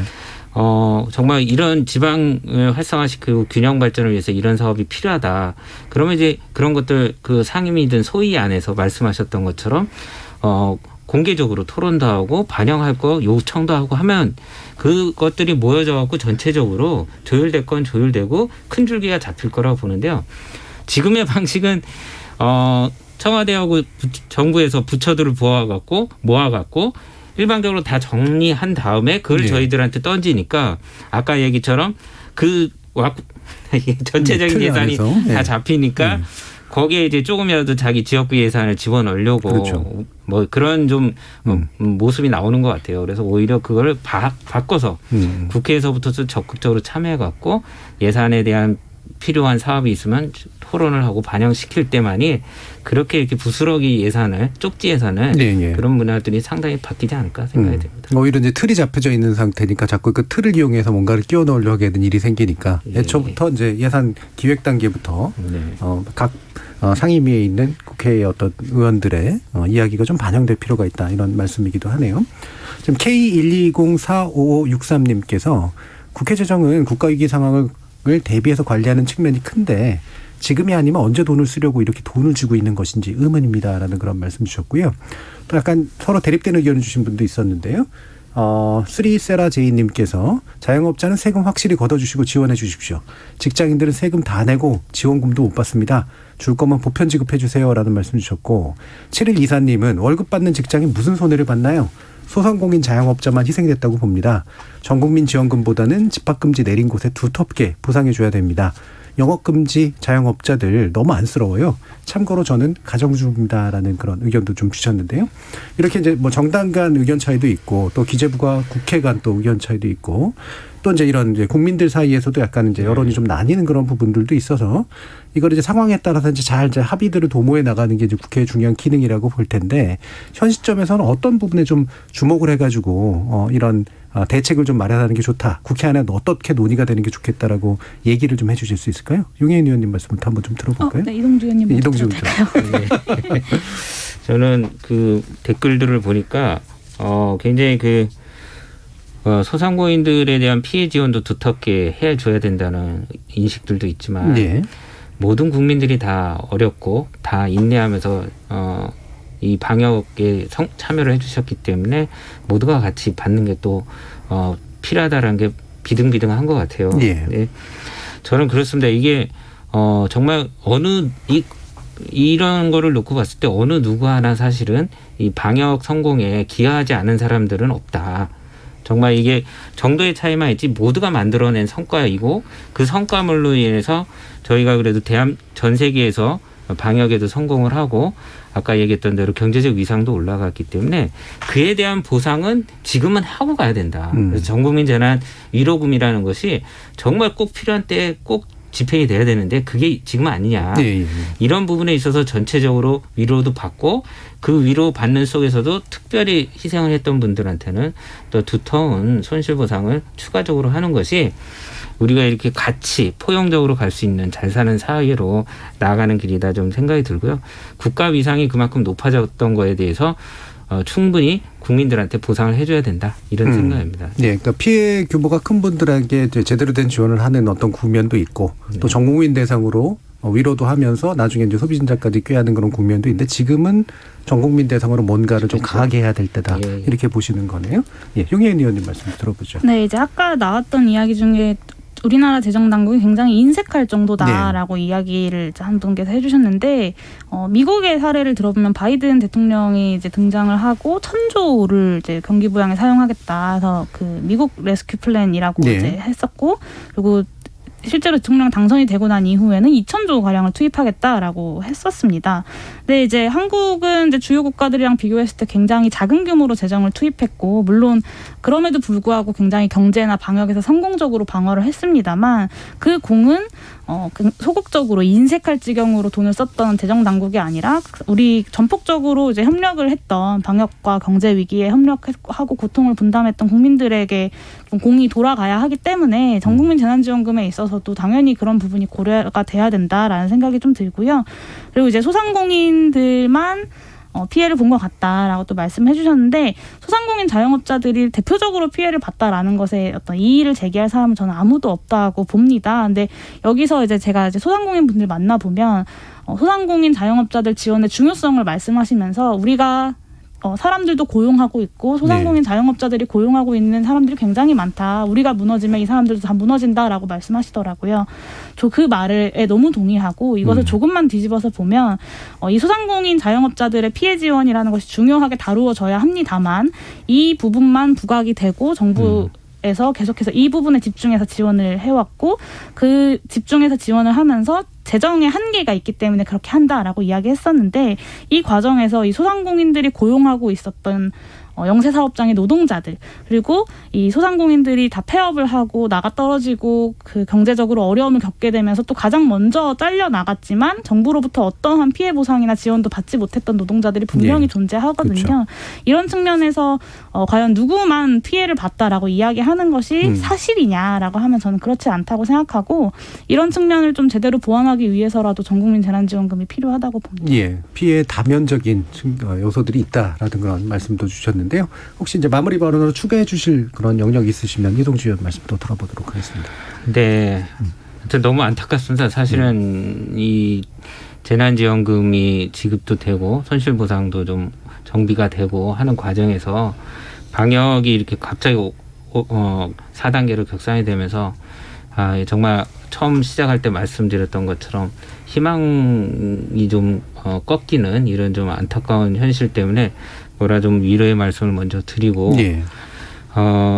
그래도 이게 아까 말씀드렸던 것처럼 강화돼 짧게 이 방역 조치는 좀 이제 가야 되지 않을까. 그리고 새로운 좀 저희가 방역 네트워크 이런 것들이 있었습니다. 예를 들면 현장에서 현장의 상황을 좀 반영한 어떤 방역 기준이라든가 이런 것들을 좀 마련했으면 좋겠다라는 요구들이 많이 있습니다. 그래서 그게 그동안에 저희가 예를 들면 헬스장이라든가 이런 데서도 부분적으로 완화했다가 하는 과정들이 현장하고 소통을 했기 때문이거든요. 그래서 소통 방역을 좀 강화하면서 이걸 또 슬기롭게 넘어가면 어떨까 하는 좀 생각이 듭니다. 알겠습니다.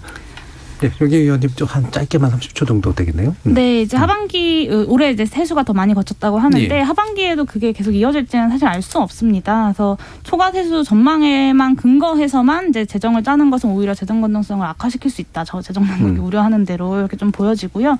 지금은 이 위기의 시대가 계속해서 좀 이어질 것이라고 예측하고 지금 당장은 뭐 정부 부채 발행이나 이런 방식을 통해서 재원을 조달해야겠지만 중장기적으로 증세 에 대한 논의들을 이번 추경안 이후에 계속해서 시작하는 것이 좀 필요하다라는 말씀을 꼭 드리고 싶습니다. 알겠습니다.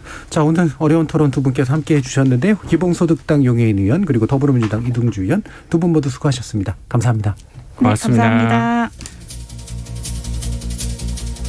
지난 1년간 재난지원금 관련된 논의 참 많이 했는데요. 처음에는 철학이나 가치관 사이에 생산적인 경쟁도 있었고 어떻든 국민의 삶을 국가가 책임져 보겠다는 의지도 있어서 우리가 선진국 수준에 오른 건 맞긴 한가 보다 했습니다. 그런데 재난지원금이 여러 차례 다양한 형식으로 지급도 됐고 그를 위한 추경 논의도 몇 번씩 거듭했는데요. 그러다 보니까 우리가 대체 무엇을 놓고 정책 경쟁을 하고 있는 건지, 정말 이루려고 하는 바가 뭔지 정말 아리송해지기도 합니다. 두텁다 해도 받는 분들 언제나 아쉽게 마련이죠.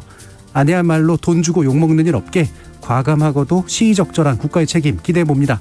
지금까지 KBS 열린 토론 정준이었습니다.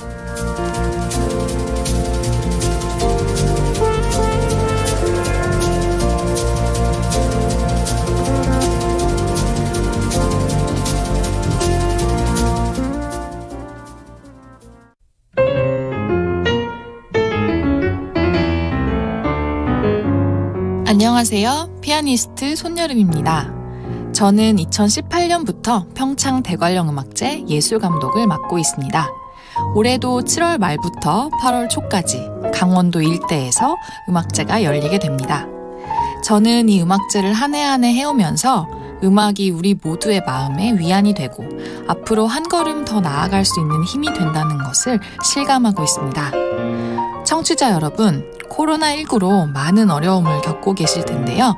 제가 음악을 하면서 힘든 순간이 찾아올 때마다 KBS 클래식 FM을 통해 힘을 얻었던 것처럼 음악이, 라디오가 여러분께 큰 힘이 되기를 바랍니다. 언제나 KBS, 당신 곁에 라디오. KBS는 여러분과 함께합니다.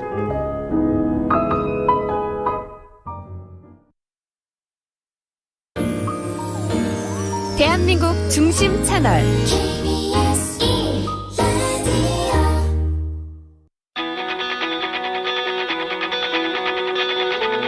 박태원의 스포츠.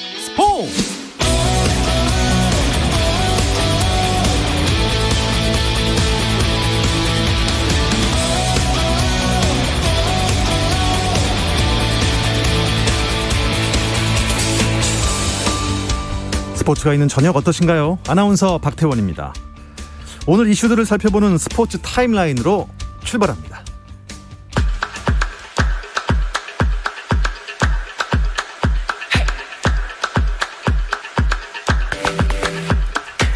네, 이 시간 올림픽 축구 대표팀 김학범호가 용인 미르 스타디움에서 아르헨티나와 평가전을 치르고 있습니다. 무관중으로 치러지고 있는 이 경기 현재 전반이 끝나고 후반을 기다리고 있는데요. 일단 점수부터 알려드립니다. 1대1입니다. 동점입니다. 전반 11분 아르헨티나의 마칼리스터가 정말 대포알 같은 슛으로 먼저 골망을 갈랐습니다. 걱정이 좀 된 전반 초반이었지만 이내 우리 팀 전열을 가다듬고 전반 35분 이동경의 벼락 같은 중거리 슛으로 동점을 만들었습니다. 프로야구에 이어 프로축구 K리그에도 코로나19 비상이 걸렸습니다. 한국 프로축구연맹과 각 구단에 따르면 성남에서는 추가 확진자가, 아시아 챔피언스 리그를 마치고 돌아온 대구에서도 확진자가 나오면서 7월 확진 판정을 받은 리그 구성원이 총 11명으로 늘어났습니다. 프로연맹은 성남과 대구에 대한 역학조사 결과가 나온 뒤 일부 경기를 연기할 계획입니다.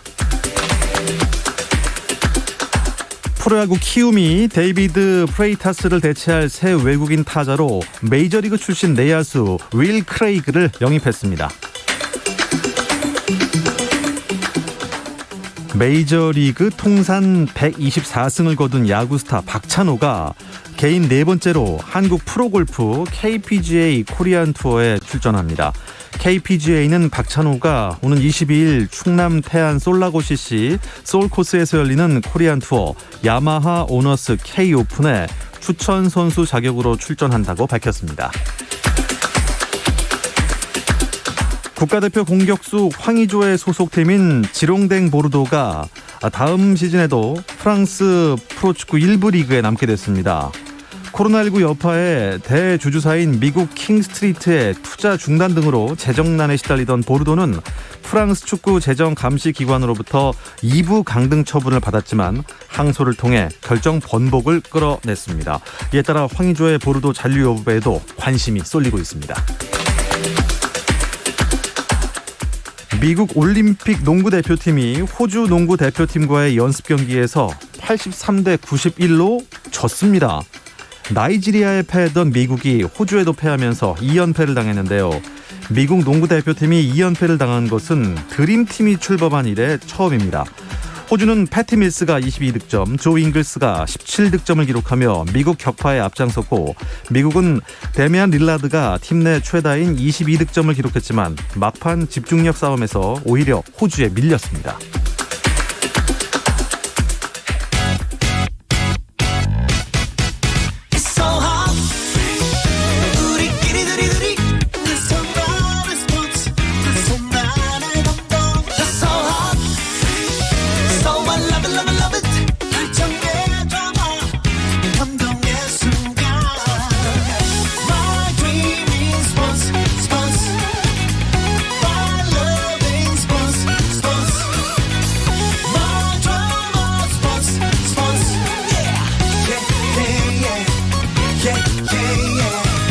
스포츠. No problem. 화요일 저녁에는 이 두 분과 함께하고 있습니다. 정 PD와 김 기자, 정현호 KBS 스포츠 PD, 또 일간 스포츠 김지한 기자 나오셨습니다. 안녕하세요. 안녕하세요. 어서 오십시오. 네.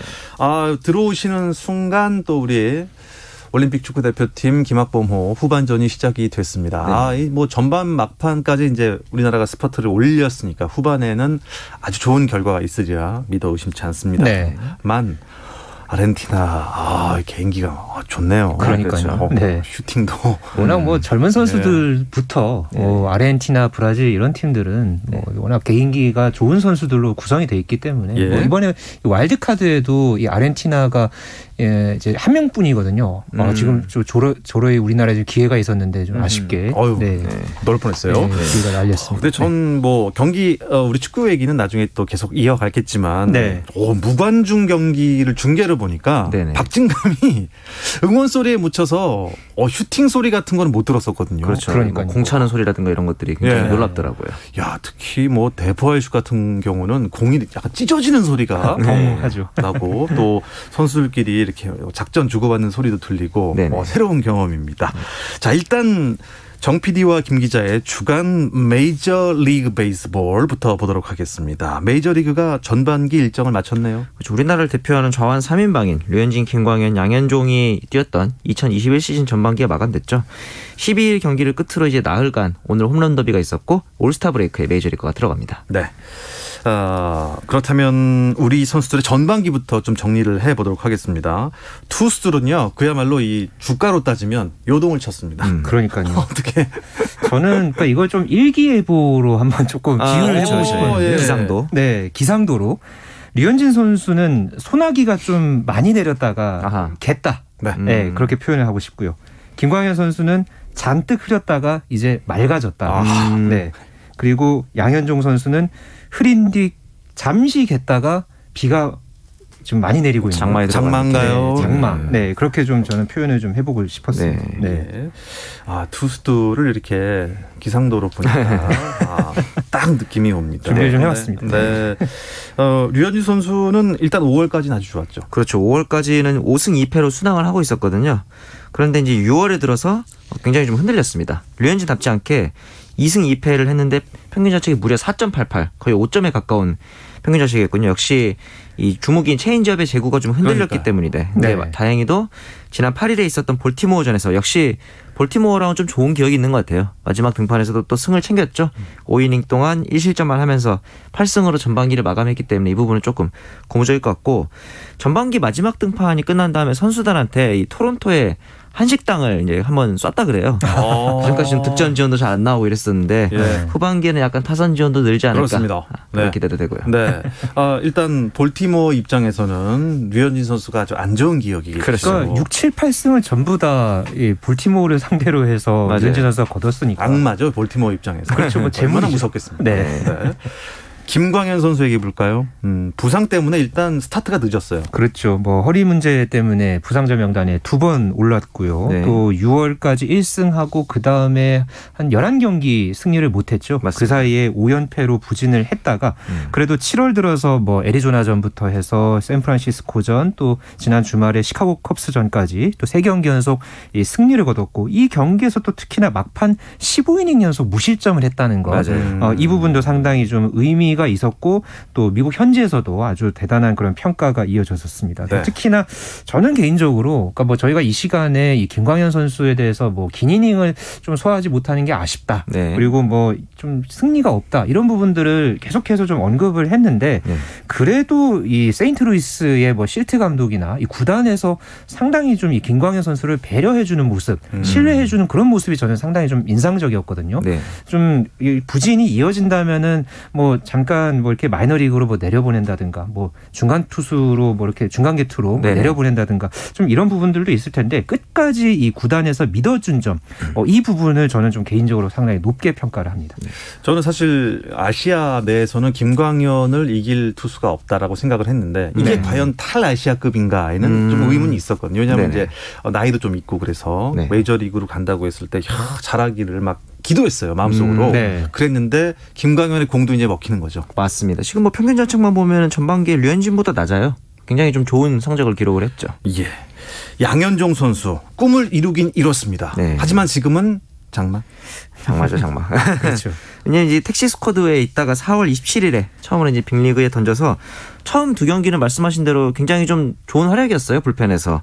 그러면서 결국 선발 로테이션 진입까지 성공을 했죠. 그런데 그 불펜에서 잘 던지던 양현종이 선발에 진입한 이후에 부진할 줄은 저도 솔직히 몰랐습니다. 와르르 무너졌죠. 그러니까 네. 말이에요. 3패만 기록을 하고 그 이후에 또 불펜으로 다시 돌아갔는데 그 이후에도 이제 1과 3분의 1 동안 2실점 하면서 결국 트리플 A로 지금 강등이 된 상태죠. 트리플 A의 성적도 그렇게 좋지는 않습니다. 4경기 동안 평균 자책이 5.51이기 때문에 텍사스 선발진이라든가 투수들이 좀 흔들린다고 해도 일단 트리플 A에서 양현종이 좋은 모습을 계속 보이고 있어야 승격이 될 텐데 그 부분에 있어서는 양현종이 후반기에는 좀 더 가다듬고 좀 다른 모습을 보여줘야 될 것 같습니다. 네. 다시 뭐 차고 올라가면 됩니다. 맞습니다. 예, 오늘 네. 또 메이저리그 가서 거기서 또 택시 스쿼드 하다가 네, 올라올 수도 있는 거고요. 불펜에 있다가 또 네. 선발까지 기대해 보겠습니다. 타자 얘기 좀 해볼까요? 네, 템파베이의 최지만 선수, 또 샌디에이고의 김하성 선수 두 선수가 있었죠. 네. 저는 또 이걸 또 기상도로 평가를 한다면은 조금 흐렸지만 그래도 전반적으로 맑았다. 네, 흐렸다 맑아졌다. 이렇게 좀 한마디로 표현을 하고 싶은데요. 최지만 선수는 이 부상자 명단으로 시즌을 이제 시작을 했다가 그래도 전반기를 나름대로는 무난하게 잘 소화를 했다고 봅니다. 네. 뭐 나름대로 붙박이 1루수 주전 자리를 잘 꿰찼고요. 김하성 선수 같은 경우에는 또 이 워낙 이 빅네임들이 많았죠. 이 사이에서 힘겨운 경쟁 또 특히나 메이저리그 빅리그 첫 해에 좀 적응을 해야 되는 그런 여러 가지 좀 이 한계 속에서도 나름대로 본인만의 어떤 존재감을 과시했다는 점에서는 뭐 좀 평가를 할 만했다. 네. 그렇게 좀 보여집니다.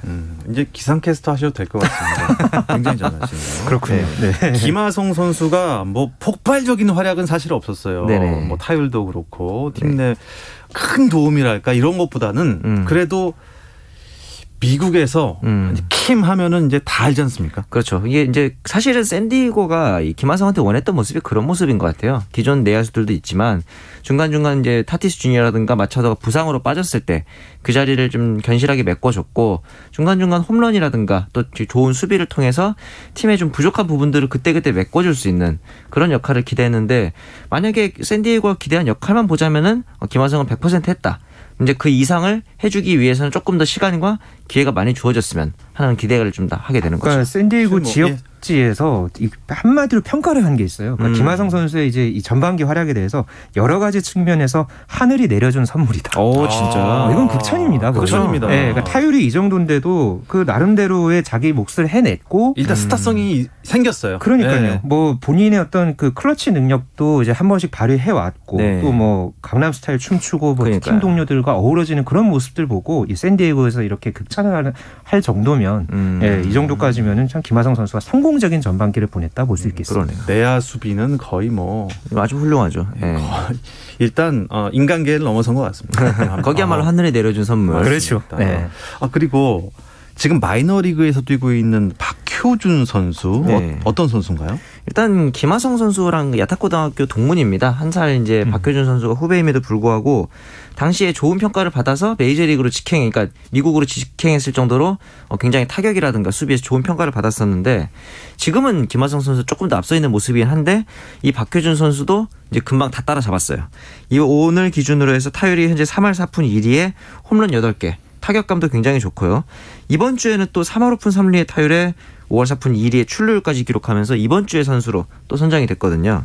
사실 그동안 김하성 선수한테 조금 밀리는 감이 있어서 실망감이 있었을 텐데 이제는 좀 본인의 능력을 발휘할 수 있는 기회가 온 것 같습니다. 네. 올스타전 일정이 어떻게 된다고 하셨죠? 올스타전이 이제 오늘 그 홈런 더비가 열렸고 이게 끝난 다음에 이제 오타니 선수가 또 1번 선발 투수의 1번 지명 타자로 이제 경기를 갖게 오늘 됩니다. 홈런 더비에 오타니 선수 참여했습니까? 네, 참여했고요. 참 이 대단한 승부를 펼쳤습니다. 이 1라운드에서 워싱턴 내셔널스의 후안 소토아와 이제 맞붙었는데 이 이제 기본 승부에서는 22대 22. 네. 그리고 1차 연장에서 그러니까 6개씩 더 쳐서 28대 28. 맞아요. 그러다가 이제 2차 연장에서 먼저 이제 타석에 들어섰던 이 소토가 그러니까 공세개를 모두 이제 홈런을 쳤고 맞아요. 오타니가 첫 타석에서 결국은 이제 땅볼을 치면서 이게 결국은 28대 31로 오타니가 졌습니다. 네. 그러니까 그래서 좀 오타니가 그러니까 1차에서 좀 의외로 1라운드에서 이제 탈락을 하니까 오히려 막 이 팬들 사이에서는 좀 인간미 넘치는 모습을 보여준 거 아니냐. 네, 이런 또 반응도 너무 힘을 좀 많이 쓴 거 아니냐. 오히려. 네. 그러니까 선수 본인도 뭐 좀 시즌보다 훨씬 피곤하다. 잠을 푹 자고 싶다. 이런 반응을 했으니까 오늘 참 엄청난 승부를 홈런 더비에서 쏟아냈다고 볼 수 있었어요. 참고로 이 홈런 더비는 작년에 이어서 똑같이 올해도 피트 알론소 선수가 우승을 했고 2분 20초 동안 이제 경기를 홈런 더비를 진행했는데 23개를 쳤대요. 2분 동안 23개 홈런. 역시 메이저리그는 대단한 것 같습니다. 대단합니다. 내일 그러면 올스타전이 펼쳐지는 거죠? 네, 맞습니다. 내일 저희가 생각하는 좀 기대가 되는 부분이 역시 그 선발 투수랑 지명 타자가 공존하는 사상 최초의 야구가 되겠죠. 그렇죠. 그러면서 이제 오타니 선수가 투수에서 내려가더라도 지명 타자로 타격은 계속 하게 되는, 사실 사무국에서 굉장히 편의를 봐주는 제도인데 그럴 수밖에 없었던 게 선수들이 많이 불참을 선언하죠. 그거에다 이제 중간에 개최지 변경이라든가 좀 어수선한 사안들이 많았기 때문에 사무국 입장에서는 오타니 같은 이런 스타 플레이어를 앞세워서 흥행도 잡고 그 다음에 이제 인기도 좀 끌어보려는 그런 노력이 아닐까 생각이 듭니다. 그러니까 이번 그 올스타전이 콜로라도 쿠어스필드에서 열리거든요. 네, 맞아요. 쿠어스필드 하면은 늘 이제 얘기하는 게 이제 홈런 공장소다 뭐 이런 맞아요. 얘기 하잖아요. 예, 오타니가 과연 이 투수도 잘 할지 또 특히나 홈런을 과연 얼마나 칠지. 그렇죠. 이게 상당히 또 좀 기대가 됩니다. 네. 저희가 메이저리그 얘기하고 있는 동안 통안의 한 골을 또 허용했습니다. 그래서 지금 1대2로 아르헨티나에게 끌려가고 있네요. 제가 이제 말씀 듣다가 이렇게 멀티파갖고 어떤 선수가 추가골을 발렌수엘라 선수가 후반 10분에 발렌수엘라 발렌수엘라 선수 포르투갈 리그에서 뛰고 있는 선수죠. 포르투갈 리그에서 뛰고 있는 발렌수엘라 선수가 후반 한 8분 9분 정도 후반 9분에 9분쯤에 골을 넣었습니다. 기가 막히게 감아쳤어요. 왼발로. 그리고 골키퍼의 손이 안 닿는 정확히 그 구석으로 쏙 들어가고 말았습니다. 자, 숨을 돌리고 올림픽 소식으로 넘어가 보죠. 잠시 쉬었다 오겠습니다. 당신의 팀이 가장 빛나는 순간. 스포츠. 박태원 아나운서와 함께합니다. 어떠한 스포츠 이야기도 나눌 수 있는 시간입니다. 화요일에 만나는 정 PD와 김 기자, 정현호 KBS 스포츠 PD, 일간 스포츠의 김지한 기자와 함께하고 있습니다. 올림픽 소식을 전하는 올림픽 리포트가 이어지겠습니다. 이 한 골을 허용하고 나니까 목소리 이탈이 왔습니다. 말씀드린 건 방금 이제 황의조 선수와 이강인 선수가 이제 교체 투입됐거든요. 권창훈 선수도 지금 나오고 있네요. 그러네. 이제 본격적으로 와일드카드에다가 이강인 선수까지 시동을 거는 것 같습니다. 이제 본격적으로 이제 총력전을 공격적으로 가겠다는 거죠. 사실 김학범 감독이 오늘 경기 앞두고 전력을 최대한 숨겨보겠다 이런 얘기를 했었는데 이제는 더 이상 숨기기에는 질 수는 없으니까 하나씩 이제 드러내는 것 같습니다. 이건 근데 친선 경기잖아요. 그렇죠. 평가전이니까요. 예선 이런 건 아니지만 그래도 이번에 아르헨티나 개인기를 무력화시킬 수 있는 뭔가의 비장의 무기가 선보였으면 좋겠습니다. 정현우 PD는 언제 출국을 하시죠? 이제 카운트다운에 들어갔습니다. 제가 다음 주 이 시간에 저는 일본에 있을 계획이라서요.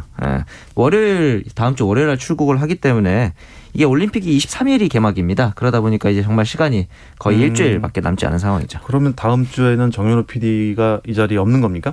저는 이제 일본에 가 있기 때문에 아마도 국제 전화가 아닌 이상은 연결도 좀 어렵지 않을까. 그렇군요.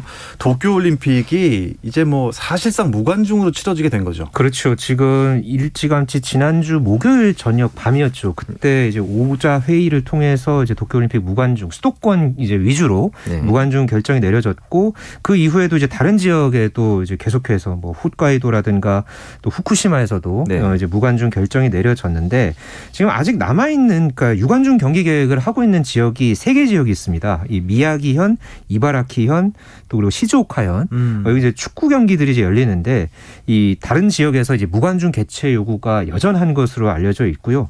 지금 이번에 이제 무관중 경기를 하게 된다면은 이 티켓 수입만 해도 900억 엔, 우리 돈으로 약 9,400억 원이 이제 사라진다고 합니다. 거의 1조 원에 가까운 그렇죠. 돈이 그렇기 사라지는군요. 때문에 이 도쿄올림픽에 여러 가지 좀 타격이 불가피한 상황이고요. 지금 또 토마스 바 IOC 위원장도 지금 자가격리 마치고 이제 지금 일본 내에서 지금 공식 활동을 하려고 하는데 여러 가지로 지금 환영을 받지 못하고 있다고 합니다. 네, 그렇군요. 현재 우리나라 올림픽 축구 대표팀도 용인 미르 스타디움에서 무관중으로 지금 평가전을 치르고 있지 않습니까? 이 무관중 경기 선수들한테는 좀 많이 생소하겠지만 도움이 될 것 같아요. 그렇죠. 이제 왜냐하면 소음들이라는 변수들이 사라지기 때문에 선수들끼리 하는 이야기들 같은 것들도 너무 잘 전달이 된다든가 상대방이 하는 얘기들이 이제 상대방 선수들이 하는 얘기에도 아무래도 신경이 쓰일 수도 있는 다양한 좀 상황들이 생기거든요. 노출이 될 수 있겠네요. 그렇죠. 이제 그 부분에 대해서 이번에 좀 대처하기에 좋은 기회일 것 같아요. 네, 잠깐 중간 경기 상황 설명을 좀 해주실까요? 네, 지금 아르헨티나가 후반 15분 37초, 38초 지나고 있는 상황에서 2대1로 지금 앞서 있고 우리나라가 좀 아쉬운 그런 지금 경기를 이어가고 있는데요. 먼저 전반 11분에 아르헨티나의 메칼리스테르가 이제 오른발 중거리 슛으로 먼저 선제골을 넣었고요. 우리나라가 전반 20분 이후에 점유율을 조금 높여가면서 이동경 선수가 이 아크 정면에서 벼락 같은 왼발 중거리 슛으로 진짜 통쾌했어요. 네, 그래서 이제 동점골 아주 이 무더위를 시원하게 날리는 그런 중거리 슛으로 동점골을 넣었는데 후반 10분에 조금 전에 이 발렌수엘라 선수에게 또 한 골을 내주면서 우리나라가 현재 1대2로 지금 밀리고 있습니다. 네, 후반 13분경 교체가 된 우리 선수 황의조 선수. 네. 방금 그 황의조 선수가 또 교체된 그 선수. 권창훈 선수 또 이강인 선수. 이강인 선수. 네, 이강인 선수의 스루 패스를 황의조 선수가 받아갖고 또 코너킥으로 만드는 장면 보니까 기대가 됩니다. 계속해서 올림픽 얘기를 계속하죠. 코로나19 변수에 대비해서 국제올림픽위원회가 특별 규정을 발표했는데 이게 어떤 규정입니까? 그러니까 이게 이제 집행위원회에서 6월에 결정한 3대 원칙이 있습니다. 첫 번째로는 코로나 이슈, 그러니까 뭐 접촉을 했다든가 확진이 돼서 뛰지 못하는 선수나 팀은 실격까지는 아니고 그냥 결장이다. 그리고 두 번째로 코로나 이전까지 그 선수가 올렸던 성적은 다 인정받는다. 세 번째로는 만약에 이 선수가 나가지 못하게 될 경우에는 차순위에 있는 성적의 선수나 팀이 이 선수를 대체해서 나간다. 이런 3가지 원칙이 있습니다. 네. 자, 오늘은요, 여러 종목 중에 체조 종목을 한번 짚어보도록 하겠습니다. 네. 체조에서 양학선 선수 이번에도 금메달 유력합니까? 워낙 또 사실 관심이 많은 선수죠. 그렇죠. 2012년 런던 올림픽 도마에서 우리나라 체조 역사상 첫 번째 올림픽 금메달을 따냈던 양학선 선수. 좀 리우 올림픽 때는 좀 부상 때문에 나서지 못했고요. 사실 이번 올림픽 앞두고서도 이 부상 이슈 때문에 사실 좀 불투명했습니다. 맞습니다. 그러다가 다행히 최근에 이 체조협회 경기력 향상 위원회를 통해서 올림픽 단체전 출전 선수 명단에 포함이 됐고요. 만약에 이 양학선 선수가 본인의 어떤 기술을 완벽하게 구사를 한다면은 충분히 메달권 진입 가능합니다. 네, 지금 문제는 이제 양학선 선수가 과거에 이제 당했던 그런 어떤 부상의 어떤 후유증, 그거에 대한 두려움을 지금 없애는 게 가장 중요한데 양학선 선수가 또 워낙 또 경험이 많은 선수잖아요. 다양한 그런 대회를 통해서 좀 경험을 많이 쌓았고 또 본인만의 어떤 그런 트라우마를 극복하는 그런 노하우도 어느 정도 있기 때문에 충분히 이것을 잘 이겨낼 것으로 기대가 됩니다.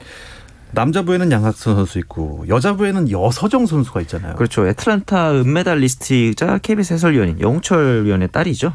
부녀가 모두 올림픽에 이번에 출전하게 되면서 진기록을 세웠는데 참고로 이 영철 위원이 비행기를 잘 못 타세요. 그렇죠. 약간 폐쇄 공포증도 있고 해서. 근데 자카르타 아시안 게임 당시에 딸을 응원하기 위해서 이제 약까지 복용하면서 직접 자카르타까지 가서 응원하고 또 금메달까지 따낼 정도로 이번에도 이제 딸을 응원하기 위해서 도쿄까지 가는 말 그대로 부성애죠. 좋은 성적이 있었습니다. 아시안 게임에서는 금메달을 땄지만 올림픽에서는 어느 정도까지 예상합니까? 그러니까 사실 이 종목에서 1인자가 이 여자 기계체조의 아주 뭐 이제 스타죠. 네. 이 시몬 바일스 선수가 있거든요. 네. 이 선수가 이번 대회 5관왕까지 노리고 있는데 네네. 이 선수가 만약에 이제 도마에서도 약간 1인자 그런 어떤 역할을 한다면 여서정 선수가 좀 내심 뭐 동메달 일단 지금 5위권 내에는 좀 가능은 할 것으로 보이는데 네. 본인의 어떤 그 이제 갖고 있는 그 여서정이라는 기술을 완벽하게 구사를 해야 합니다. 아하. 근데 이제 이 성공률이 좀 한 50% 왔다 갔다 한다고 하거든요. 그래요? 예, 이제 본 그 대회에서 자기 실력만 보여준다면 그래도 좀 메달권 진입이 가능하지 않을까. 네. 현재로서는 그렇게 좀 예상이 됩니다. 근데 기계체조에는요. 남자 종목이랑 여자 종목이 조금 다르더라고요. 남자는 총 6개 종목이 있고 여자는 4개 종목이 있거든요. 평행봉도 남자는 일반 평행봉, 여자는 2단 평행봉 이런 식으로요. 그렇죠. 그래서 세부 종목 같은 경우는 이제 단체전, 모든 종목에 합쳐서 국가별로 순위를 따지는 단체전이 있고 모든 종목을 합쳐서 최고의 선수를 가리는 개인 종합, 그리고 각 종목별로 최고의 선수를 가리는 종목별 결선 이런 종목들이 있는데 그래서 남자 같은 경우는 종목별로 6개의 메달에다가 개인 종합과 단체전에서 8개, 여자는 종목별 4개의 메달에다가 개인 종합 단체전에서 총 6개 메달이 걸려 있습니다. 오, 메달이 꽤 많네요. 네, 기계체조 자체가 정말 이 메달이 많은 그런 종목입니다. 우리나라는 이번에 단체전에 나갑니까? 네, 우리나라가 지난 2019년 세계선수권에서 9위에 오르면서요. 1992년 바르셀로나 대회 이후에 지금 8회 연속 올림픽 단체전에 출전을 하게 됩니다. 그렇죠.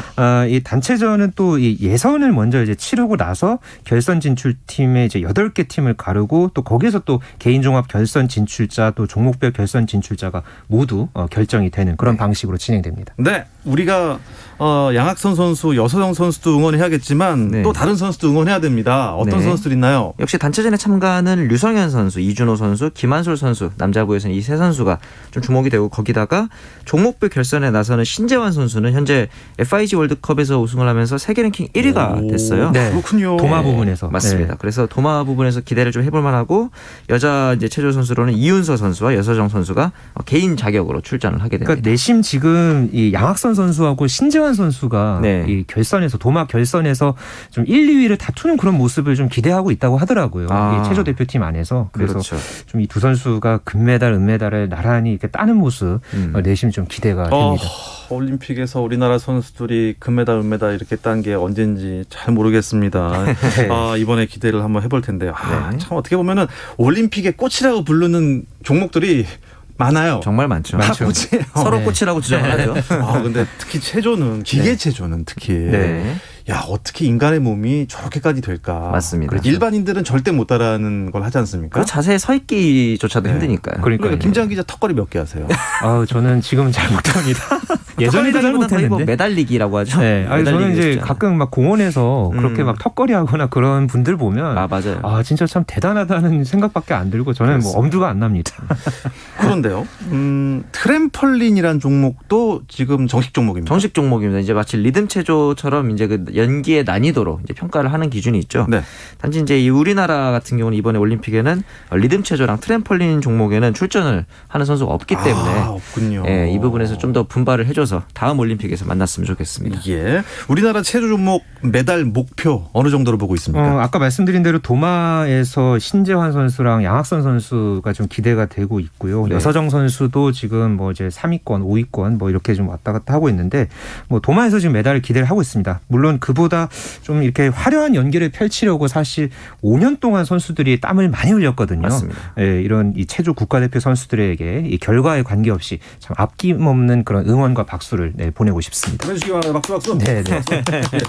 자, 축구 지금 어떻게 돼가고 있나요? 여전히 이제 후반 23분 상황에서 2대1로 아르헨티나가 앞서고 있는 상황인데 이강인 선수, 황의조 선수, 이렇게 권창훈 선수가 투입됐기 때문에 후반 이제 남은 20분 좀 넘는 시간 동안 좋은 활약 기대해 보겠습니다. 네, 기대해 보도록 하겠습니다. 이 소식 끝으로 이번 주 정 PD와 김 기자 마치도록 하겠습니다.